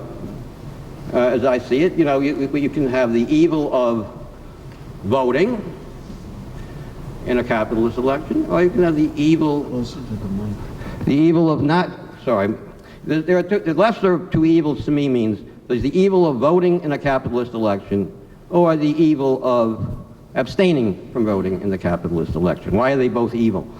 Well, by voting in a capitalist election, one is at the very least legitimizing these elections to some extent, even if one is voting for a revolutionary socialist. Eugene Debs was very reluctant to run for president. He had to be very much persuaded by his comrades to do so. Why is not voting in a capitalist election an evil? Well, because unless one can do it in a way that one is demonstrating some what one actually believes in, what one is actually fighting for, it's going to inevitably be interpreted by the ruling class as a rejection of democracy. You know, people are not participating. They must be, you know, they must not really have concerns for the social good, or, you know, they're tuned out of their, they're not in touch with what's going on politically and socially and economically. So either way, we're caught in this, you know, we're caught in this bind, voting or not voting, lesser of two evils. So reform, revolution, not reform. What does that mean? Okay, it seems to me one can prepare for elections, or one can prepare for a revolution. Eugene Debs knew that. It is difficult or impossible to prepare for both at the same time. We have imperialism or revolution. So why do we run candidates at all in these capitalist elections? The left in this country, and I have to include myself in this, has had a love affair with elections for a long time. It's become a bit of a fetish, and sometimes a bit of a pernicious fetish too. And I plead guilty. I've run for office twice. I've supported candidates. But we have to understand where we have gone with this love of elections. So if we're so in love with elections, I think one of the things we might think about is getting involved with the machinery of elections. Should we, you know, maybe infiltrate the system and look at the machinery and how it works? Or organize our own elections. So why am I bringing up such improbable and quixotic ideas? Because I think it would be good to inoculate ourselves about what can and cannot be accomplished with elections. And it would be very healthy to do that. Instead, what happens every 4 years, for most of what passes for a left in this country, we all jump on some bandwagon or other. And various implausible excuses are offered for this revolution inhibiting and demobilizing behavior. Okay, here's some of the ones I hear. I've actually heard it said, we must run, from people on the left, we must run someone or no one will know that our party exists. Very interesting. I would think that a revolutionary party would run someone because it is already known to be a revolutionary, part of a revolutionary movement, and it might have wished to run someone of some of the leaders or spokespeople of that movement to further the movement. Of course, that supposes that a revolutionary movement already exists. If not, could anyone really be so naive as to believe that a revolutionary movement will spring up out of an election? Well, I don't know. I don't think Eugene Debs believed that. Alternatively, I've heard it said that involvement in elections is about, quote, reaching out to workers, oppressed communities, young people, students across the country. But it also seems to me that this begs the question, wouldn't an organizer want to reach out to these people where they already are, where they are most of the time? Most of the time they're not in the voting booth. Most of the time they're in their homes, their places of work, their schools, their communities. So why try to connect with people in the voting booth once every 4 years? This brings up another excuse, which is dear to our beloved left. Well, elections are the one opportunity when the masses of the people are politically minded. In other words, what this amounts to is saying, why should we do the hard work of explaining to people in their workplaces, schools, homes, and communities that the exploitation, oppression, injustices, and immiseration and violence they face in their day-to-day lives are all bound up with the politics of class struggle. We can take a shortcut. Just explain it to, explain these connections every 4 years when there's a presidential election or something like that. It's already thinking about politics, so the capitalist corporate mass media already broadcasting and publishing all these outrageous capitalist candidates with their incredible statements and debates. So that's an opportunity. So I think we should get real. These shortcuts never have been the practice of genuine revolutionaries, in my opinion, and for a very good reason. Attempting to use these corporate capitalist media to propagate an anti-imperialist, anti-racist, revolutionary message is just an exercise in futility. It only leads to reproducing the existing system and even to legitimizing it to the extent that it seems to permit the participation, certainly not the empowerment, but the participation of some revolutionary socialists or communists. I think our revolutionary task is much more to delegitimize and overturn this rotten system, and not to reproduce and propagate it, not to lend it legitimacy. Okay, so you see the contradiction that I am involved in. I am forced to have some involvement with electoral politics, even though this is how I analyze it. So the right to vote is really what is also at issue here. Marxists have always supported the right to vote and wanted to extend it to be universal. And this is correct, because it suppresses human right to have the right to vote. Thank you. I have 1 minute. It's like the revolutionary right to self-defense, the right to work at a livable wage in a union job with collective bargaining rights. And that's how Malcolm X saw it too. That's how the Black Power movement saw it.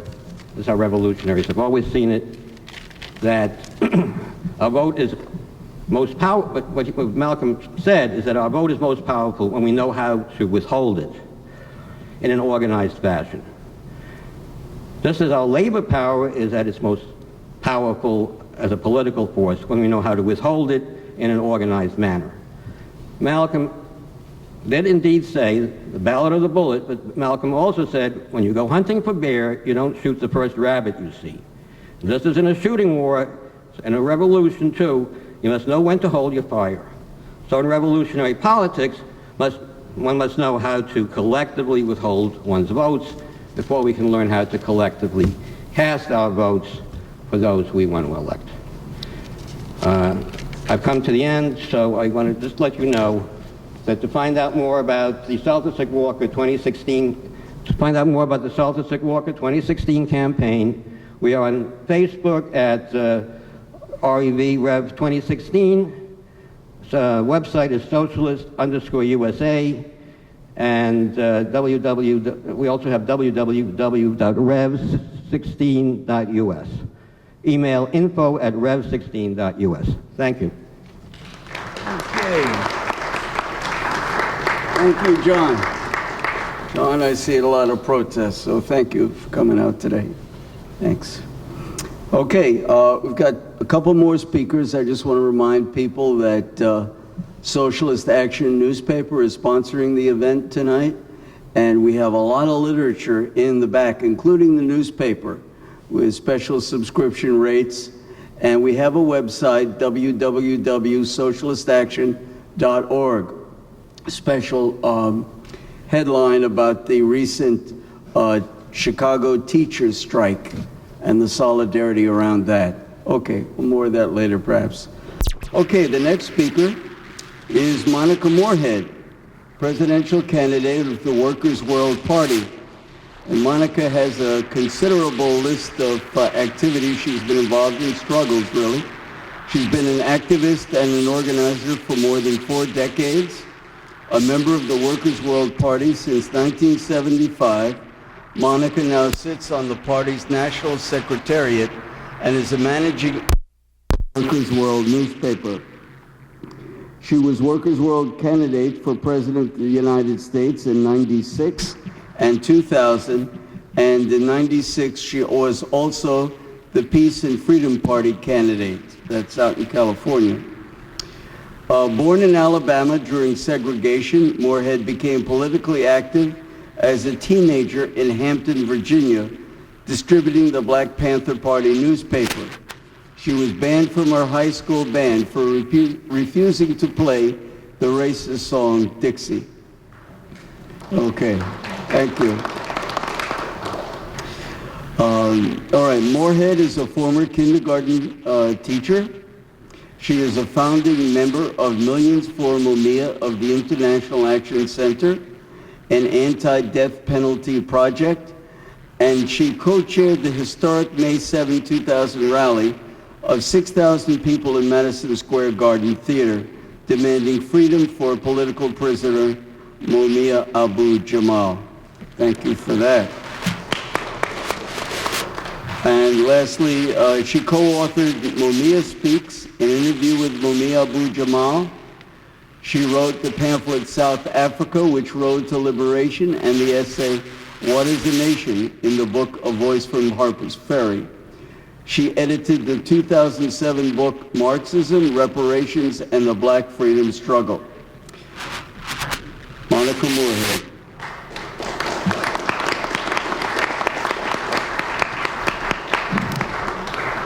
Thank you, Martin. Just one correction. I didn't become the candidate for the Peace and Freedom Party. No, ran for it, but just want to make sure for the record. But anyway, sisters and brothers, many thanks to Socialist Action for inviting the Workers' World Party election campaign to be a part of this very important and timely discussion. This is a very exciting period for revolutionaries around the world. So many activists and revolutionaries are not waiting for the outcome of these bourgeois elections to continue the struggle here and worldwide, be it shutting down racist Trump rallies, holding one-day strikes like in Chicago, or supporting the current heroic Verizon strike, or organizing upcoming May Day rallies from New York City to Durham, North Carolina to Los Angeles. These events see no future in capitalism. Now there's the Sanders phenomenon. Of course, we can't support Sanders because he's an imperialist, not a socialist. Sanders supports Israel's right to exist, though he has said something sympathetic to the Palestinians. He supported the bombing of Yugoslavia in the late 1990s. He has attacked the Cuban Socialist Revolution by attacking its leadership. The Washington Post just reported that Sanders supports sending troops to Syria and supports the kill list of drone hits. He is working to rejuvenate the Democratic Party, which, like the Republican Party, represents capitalism, instead of leading people away in the independent revolutionary direction. But the main question is, what does it tell us that millions of people, primarily young people, are supporting someone who says that they are a socialist and someone who agitates against Wall Street and the 1%? And as one of the previous speakers said, the Washington Post is an important political barometer in terms of people, especially young people, leaning towards socialism as opposed to capitalism. As a party, we view this Sanders phenomenon as a remarkable progressive step forward for this country, which has maintained its position as the #1 imperialist power based on a steady diet of virulent anti-communism to maintain class rule for decades. In terms of domestic policy, at best, Sanders models himself as a modern-day version of Franklin Roosevelt, whose administration passed the New Deal during the 1930s to save capitalism from the potential of a socialist revolution. Roosevelt had to convince the ruling class that the only way to stave off a revolution was to create social reforms, such as massive jobs program, along with a social safety net in the form of Social Security and unemployment benefits. The New Deal did not usher in socialism, but included capitalist reforms where some capitalist prosperity trickled down to the jobless and hungry masses who are becoming more and more desperate due to their dire living circumstances. Bernie Sanders seeks to carry out his own New Deal with similar social programs like calling for free education in state colleges by regulating the profits of Wall Street and big business through taxation and other means. While his anti-Wall Street, pro-middle class rhetoric is striking a nerve with young people versus his pro-war, pro-Wall Street opponent, Hillary Clinton, his program falls way short of getting rid of the entire capitalist system, root and branch. The laws that govern capitalism can never go back to the days of FDR. And even though we are for reforms, if they help to relieve some of the tremendous pain and suffering for our class, the reality is that any reforms are temporary bandages for the much larger scourge of capitalism. Individual capitalists are driven to make and save profits by the system, and no amount of legal regulations that Sanders is projecting will eradicate widespread inherent corruption and massive wage theft. In our opinion, the acid test for any leftist, especially in this country, regardless of nationalities, is to understand the significance of the national question upon which white supremacist views thrive. This understanding is a major pillar of our election campaign. The difficulty Sanders has had in winning black people over is a good lesson for the left. We know he's been talking about racism and the criminal justice system, but initially he played down the police war against people of color. In fact, some Black Lives Matter forces disrupted some of his earliest rallies because he refused to talk about Black Lives Matter. A few months ago, he even came out against reparations for black people, calling the demand, quote, divisive.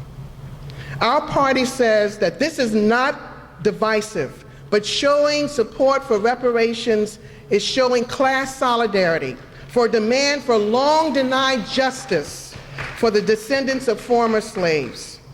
And doing this can be, showing this solidarity can be decisive. It is one political expression of the right to self-determination for oppressed peoples. Just last week, the New York Times printed a horrific expose on Jesuit priests who sold over 270 slaves to a Maryland plantation in the late 1700s to pay off the debt of the prestigious Georgetown University.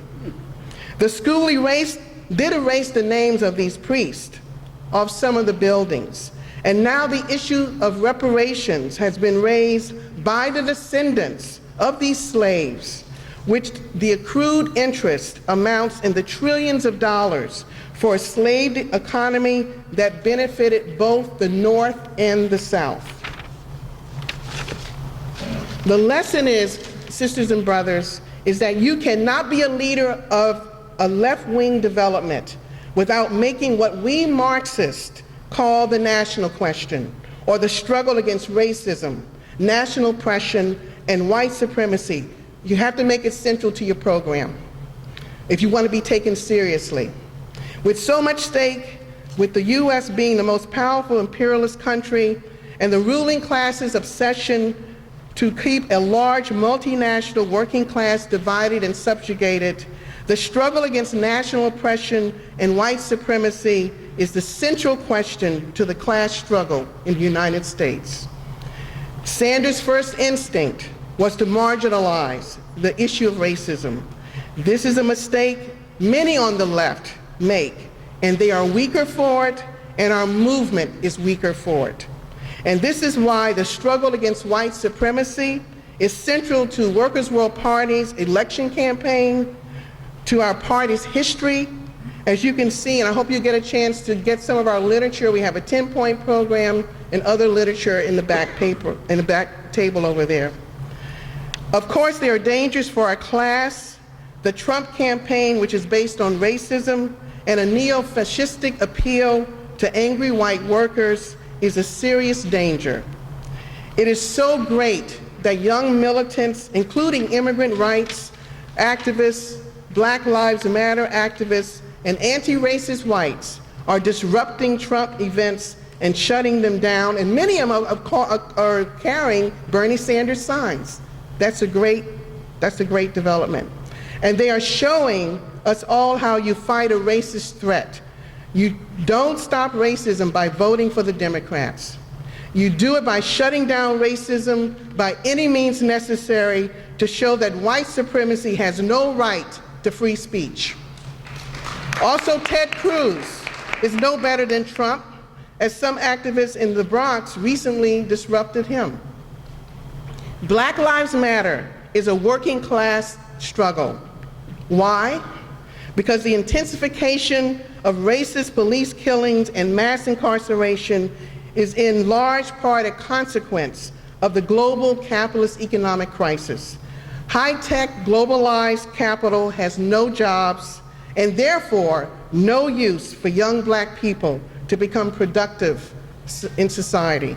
So the attitude of the corporate bosses and their state apparatus is to either put these youth in jail or kill them at the rate of 28 seconds a day in this country. This is why we say stop the genocidal war against black youth along with brown and indigenous youth.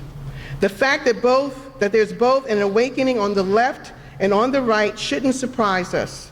It is a response to the unprecedented global capitalist crisis that promises to get worse. It creates dangers, but also clearly it creates opportunities for growth for the revolutionary movement. And I think that those of us who consider ourselves revolutionary, anti-imperialist socialists, we better pay attention to these developments.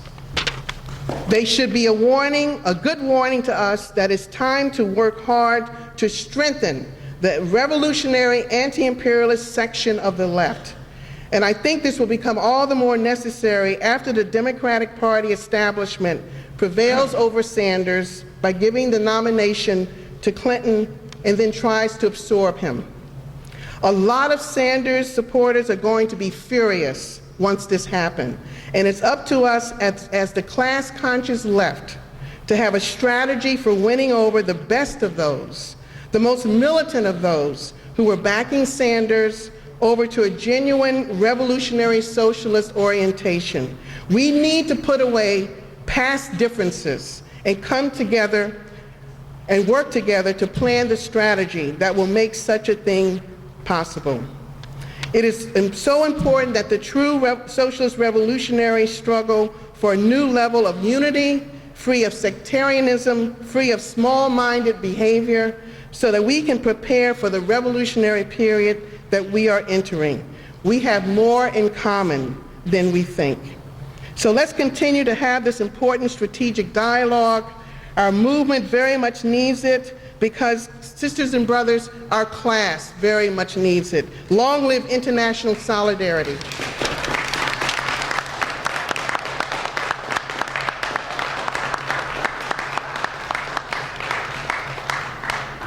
Okay, thank you, Monica. Thank you. Okay, our next and last speaker will be Jeff Mackler. Now, Jeff, during the Vietnam War, served on the National Committee of the National Peace Action Coalition. In the 1960s, Jeff was a grade school teacher in New York City and a participant in the anti-racist struggle for community control of education in Ocean Hill, Brownside. Brownsville. I'm sorry, I got it written right here and I said it wrong. Okay.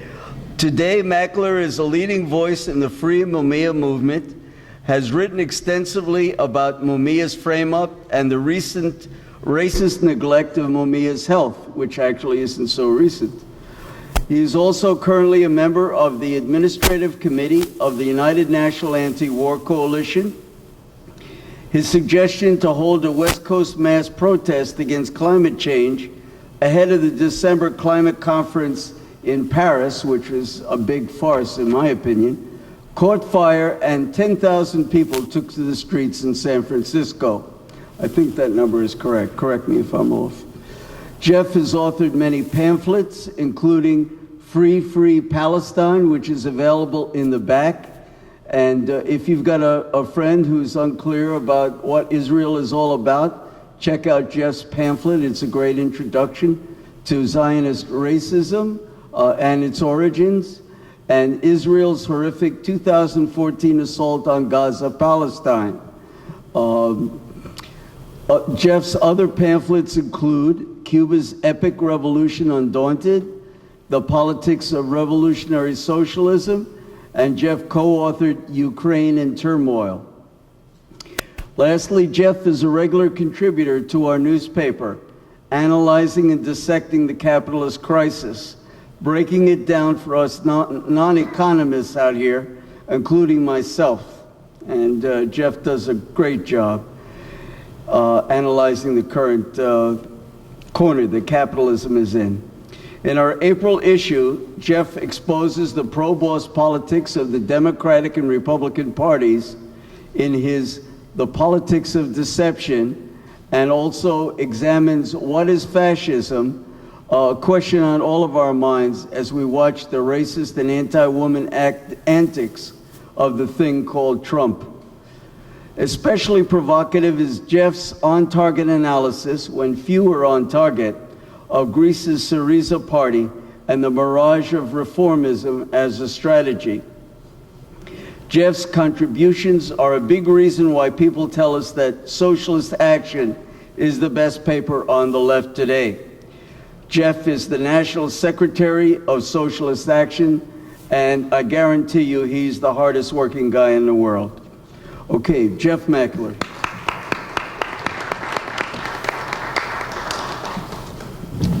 Thank you, Marty. First, I want to say thanks to Monica. I enjoy your remarks very much, and I agree with you. For me, there are formal categories in politics. I'm a Marxist and a communist, and I have been for 60 years. I came into this movement when I understood that capitalism is a class society ruled by the tiny minority, and they make every decision, every fundamental decision. The presidency and the elections are fluff to camouflage the rule of the 1,000th of 1%. There isn't a single issue. Let me give you some examples. Oxfam just published a study. How many of you heard about it? That's a religious group. They said that the largest corporations in America offshored in order to avoid paying taxes $1.3 trillion. Goldman Sachs, the Rockefellers, the Bank of America, all of them. It pointed out that for every $27 that the greatest American corporations received in bailout from the capitalist government, they paid $1 in taxes. They received $32 trillion in bailouts, while the working class suffered. Capitalist austerity, imperialist austerity is worldwide today. There is no nation escaping it. And the only solution that capitalists have everywhere is at the expense of the working class. All of the social services that are cut are the product of the decisions of the capitalist class. The New York Times said that President Clinton was the best representative that corporate America ever had. And today Bernie Sanders and Hillary Clinton are praising the record of the President of the United States, Obama, who deported 2 million people, who's the world's greatest fracker, #1 in the world, who perpetuates the prison industrial complex, which imprisons the largest percentage and number of people, majority black and Latino, of every country, every nation on earth. Obama is a war maker. 6 out of 7 of the current wars he started. His $1 trillion budget is the largest in the world. And on 98% of his administration's policies, Bernie Sanders voted yes for the Democratic Party. And Bernie Sanders is trying to out Hillary, saying, Obama's my friend. I wouldn't say Obama's my friend. He's a warmonger. He says that Iraq was a mistake that killed 1.5 million people in this mistaken war that both now Hillary, who perpetuated, and Bernie Sanders, who voted against it, said it was a mistake. But it was we who organized the mass protests of hundreds of thousands of people, including Monica's party, against the Iraq war. Bernie didn't organize a single person. He came up 10 years, 20 years later and said, I thought it was a mistake. But he voted for every $1 trillion war budget that the government had. Every one. We are witness to a strange world, my friends, today. We live in a Truman Show world. How many saw the movie Truman Show? It's a make-believe world created by the capitalist class, where every value, everything you cherish, everything you love and hate are created for you by the media, the corporations, the educational system. You don't live in a real world. The world you live in is, by the way, the Pew polls showed over 3 years ago, before anybody ever heard of Bernie Sanders, that a majority of black youth preferred socialism over capitalism under 30. That 46% of all youth under 30 preferred socialism over capitalism. That's what I meant to say. Did I say that? Socialism over capitalism, with the highest percentage being among black youth. They are well aware of the massive disaffection because they offshore 1 million good union-paying jobs a year. Working people are hurting in this country like never before in the modern era. And there are no measures, there are no Roosevelts, there are no New Deals, there is just no Keynesian solutions, there is just more and more austerity. So they put Bernie in there, in my opinion, in order to siphon off this mass discontent into the channels of capitalist politics. Now, people have grappled with the question tonight, why is it that Bernie doesn't say anything on the Black Lives Matter question? He walked off the stage the first time a Black Lives Matter person attacked him. He didn't have it, he was stunned. He's my age, 73. I just turned 76 yesterday, by the way. And I spent the day on the plane getting here from California. But he knows very well we live in racist America. He knows that black people are shot down indiscriminately every day, literally every day. That's the statistics that we have, and those are only the known statistics. He knows the state of deterioration of the education. He knows the school-to-prison scenario. He knows the prison-industrial complex. Why doesn't he say anything about it? Because that's Hillary's assignment in the ruling class, to pose as I get the black vote. Her companion, Bill Clinton, signed the crime bill and voted for the AEDPA, Anti-Terrorism and Direct and Effective Death Penalty Act. That law was signed by Clinton, and the purpose was to eliminate federal court reviews, and it forced the judges in the federal courts who overturned like 70% of the death penalty convictions. It forced the federal courts to accept the findings of the state court, the racist bigots that it was used to put Mumia in jail. The racist, what? Yeah, Sanders voted for it too. It's a monstrous law that filled the prisons, wiped out appeals, the constitutional rights. Even Clinton said, well, there's some parts, and we had to make a deal with Republicans and Democrats, terrorism versus racism. So there are some things that may be found unconstitutional in the Anti-Terrorism and Effective Death Penalty Act. Effective Death Penalty Act. That means when a racist state court finds a black man guilty, that sentence has to be effective and it can't be subject to appeal. Obama's the biggest spy master this nation has ever had. They're in everybody's room. And it's no longer, it took a Snowden who they want to criminalize to tell the truth. Obama is a war maker.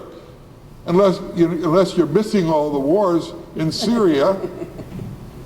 He says, I want a peace solution in Syria. They just sent more troops over to Syria, but they're already funding 1,300 militias to bring down the government of Syria. That's the truth about Obama's war. You don't hear about the secret wars, the drone wars, all the other wars. So Sanders was thrown in the race in order to get people back into the Democratic Party.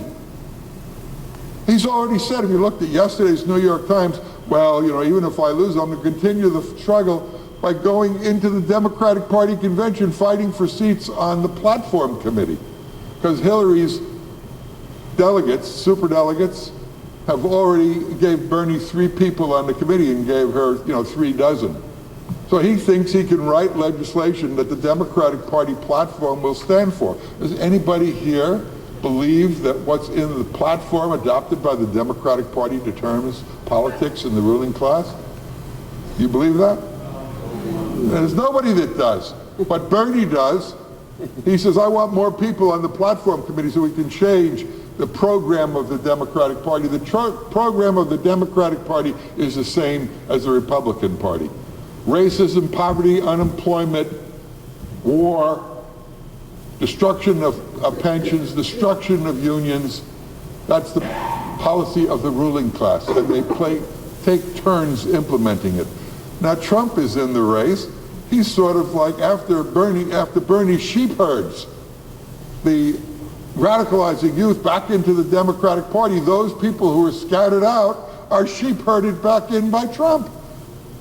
They're going to say, hey, listen, now let's get serious. It's Hillary versus Trump. And we can't let Trump be president, so vote for whatchamacallit. That's not to say that some elements of the ruling class, like you pointed out, that Charles Koch stated, well, I could conceive of voting for Hillary, because they don't like an incipient fascist running around with openly racist remarks that's a moron on top of it.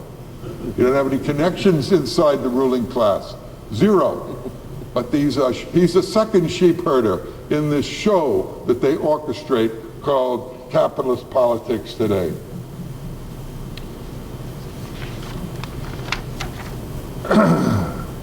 President Obama is the worst we've had in a long time. He makes Richard Nixon's program look like a communist program. He's cut more social programs than any president in the modern era. Probably next to Bill Clinton. He's the proponent of fracking because it creates clean natural gas. Did you ever hear of that? Raise your hand if you heard of that. But natural gas is the worst because it releases methane in massive quantities that's 84 times as worse than carbon dioxide as a greenhouse gas. We might as well go back to coal if you want clean energy. And the only reason he stopped offshore drilling, which he's taking credit for on the Atlantic Ocean, is because they have too much of it already, because the price of gas is going down. The only reason he stopped the Trans-Pacific pipeline is because they have a glut of oil, not because of any environmental concerns.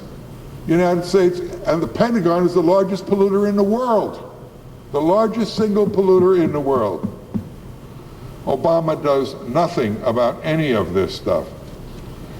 But because his record has been so disappointing, he had to shine it up. So he spent the last 4 months burnishing his record so he comes out as a liberal, a human rights activist, a black president that cares about black rights.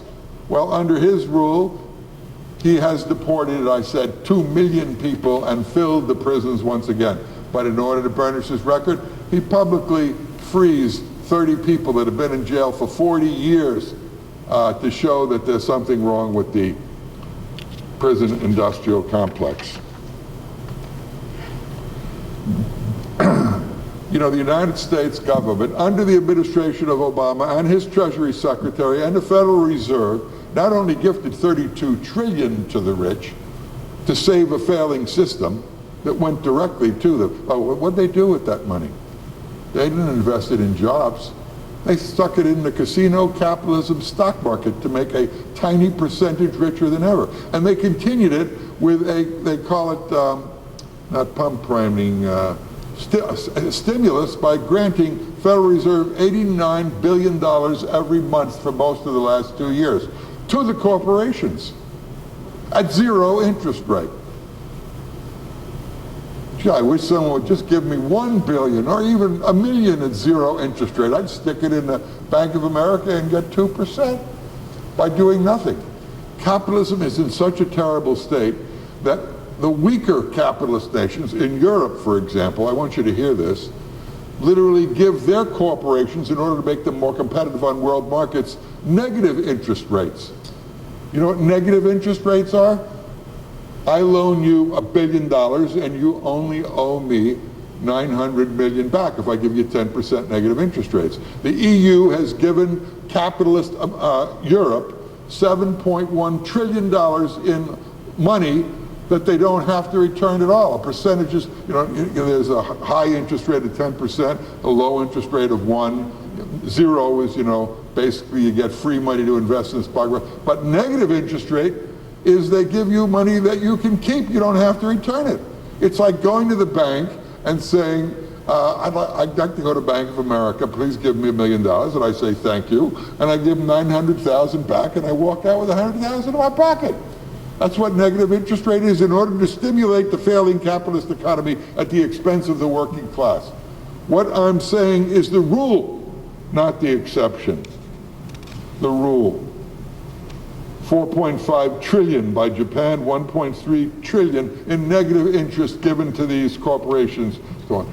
The lesson is that the reason for all of the horrors in the world, for the endless wars, for the endless racism, for the endless xenophobia, misogyny, attacks on women, slave labor, sex trade, all the atrocities, is the system. The system is capitalism, imperialism. It's inherent in the genetic composition. To say, vote Bernie, says to those millions of young people who are coming to be radicalized, you can change this system. You don't have to build an independent organization outside. Although Bernie says, I want to build demonstrations in the millions, but he's never built a demonstration at all in his entire life. And I've been in for 57 years. By the way, I gotta say, 57 years ago, I was a member of Local 1199. And I was making $47.50 a week, which they gave me a little pay packet. And after they took out the taxes, my take-home pay was $39.72. And along came this union, 1199, and they said, we want to give these hospital workers, I was wiping assholes as an orderly, they said every hospital worker is going to get $100 a week. And we said, gee whiz, I'm making $47.50. Guess who won that strike? 1199. They didn't win it at the ballot box. They won it by closing down. I was working at Columbia Presbyterian Hospital at 168th Street, and they did it by class power. The reason Roosevelt made any concessions is because the working class was mobilized, because the Communist Party had a third of the CIO under its control, because revolution was in the air. And even then, the nickels and dimes, as Monica said, that trickled down didn't stop the Depression. The only way they stopped the Depression is to go into a world war, turn the entire economy into a war economy, and the result was 80 million people died in that war. And it wasn't because they were fighting fascism. John F. Kennedy's grandfather was Roosevelt's ambassador to England. He had to be withdrawn because he was pro-Hitler. Major American corporations were pro-Hitler. The isolationists in the United States, like Trump said, I'm America First. How many heard of that?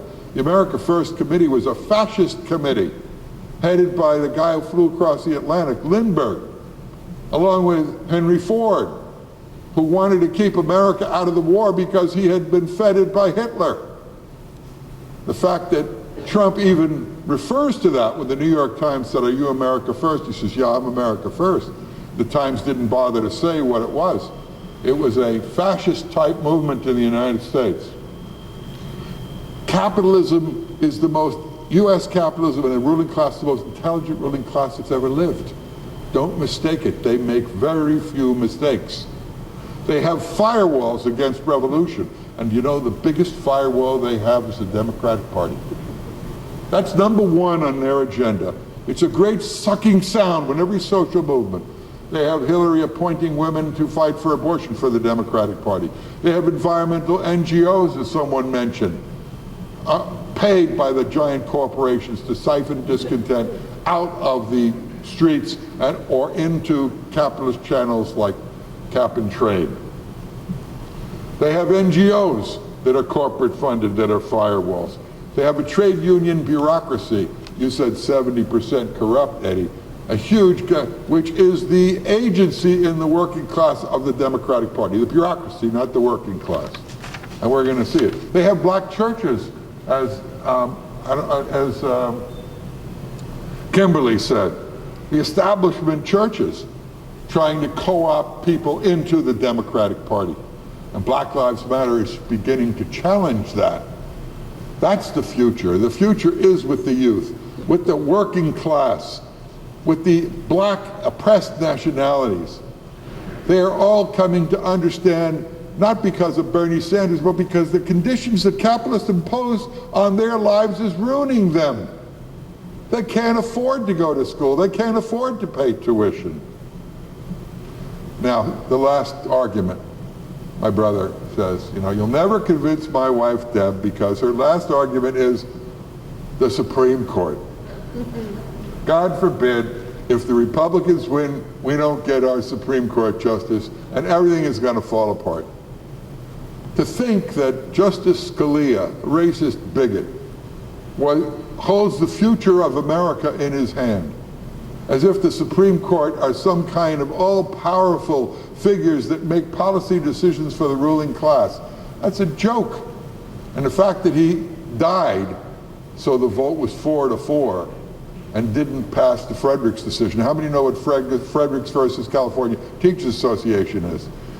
If Fredericks had won, it was a bunch of right-wing teachers and right-wing foundations that filed a suit against the largest state teachers union in the country, the CTA, California Teachers Association. And if it passed, it would have ended agency fee for all public employees. And it was only because Scalia died that it didn't. But what was the reaction of the trade union bureaucracy to it? When collective bargaining rights were threatened for the entire public employee sector, which still represents 36, it would have gone down half. By one judge's decision, or by the bankruptcy of a bureaucracy that couldn't mobilize anybody but 200 people at the Supreme Court to challenge it. The same thing in Wisconsin. That judge wiped out collective bargaining. You don't even know what's in Act 10. How many ever heard of Act 10 in Wisconsin? It's the worst law ever. Yet the union has to file for collective bargaining rights every year.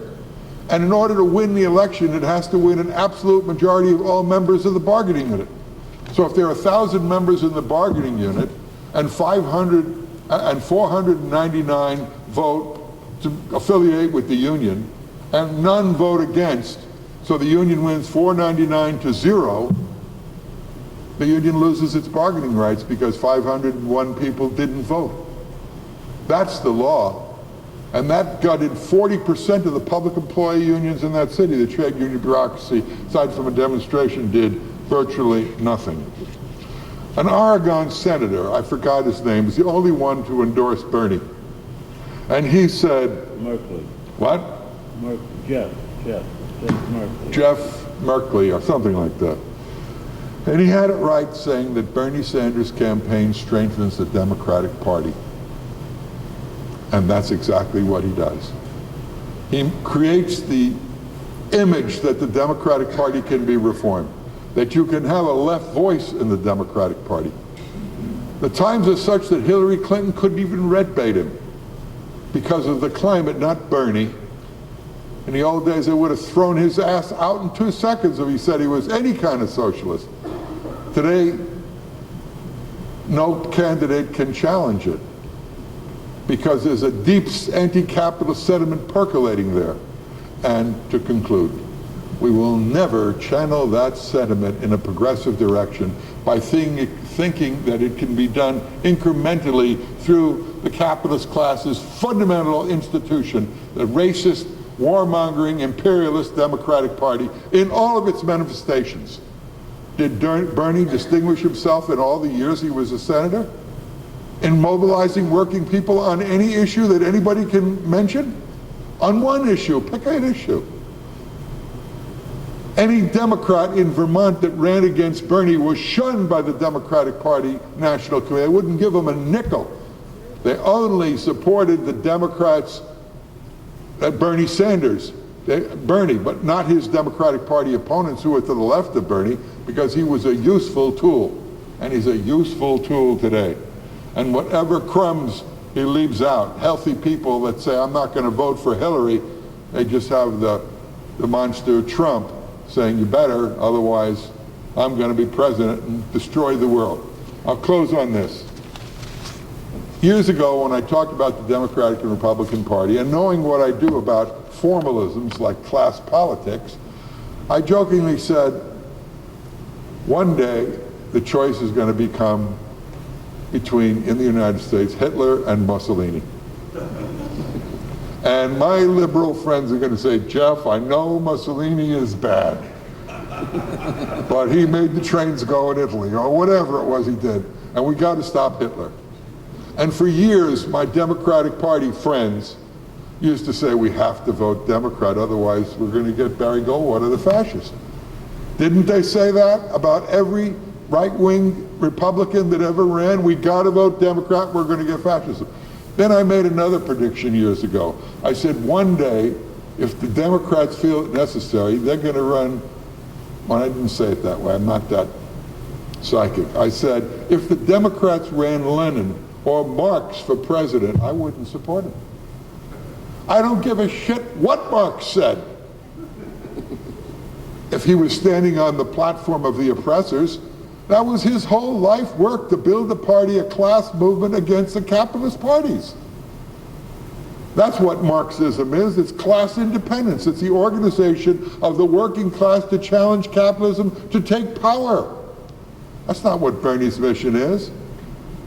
He's a two-bit reformer whose friends have to write up programs for him, and to help that is a disservice to those radicalizing young people. That's not saying you have to denounce them or scream at them. Monica's right. We have to talk to those radicalizing youth, those Black Lives Matter youth who have illusions in Bernie. We want to win them to a revolutionary program. We want to win them to mass independent action against capitalism. We want them to challenge capitalism's #1 firewall, the Democratic Party. And you're not going to do it by catering to their backward side, but rather showing them where the light of revolutionary politics really is, and not by abstention, not by denunciation, not by quoting Marx from some biblical text, but by independently organizing the working class in its own interests in united front ways like we do in the anti-racist movement, the anti-war movement, and the civil liberties movement. That's the source of all change. And that's why I agree with Monica. We have to put aside secondary questions to mobilize millions in the street against U.S. intervention everywhere in the world, including Syria, and not accept the lying propaganda of the capitalist class. So with that, I want to thank you all, especially because I was looking at this clock and I could swear you were all going to leave before I said anything, because Marty filled up the speaker's platform with a bunch of wonderful people who gave us an extremely worthwhile exchange opportunity to discuss and debate. Thank you very much.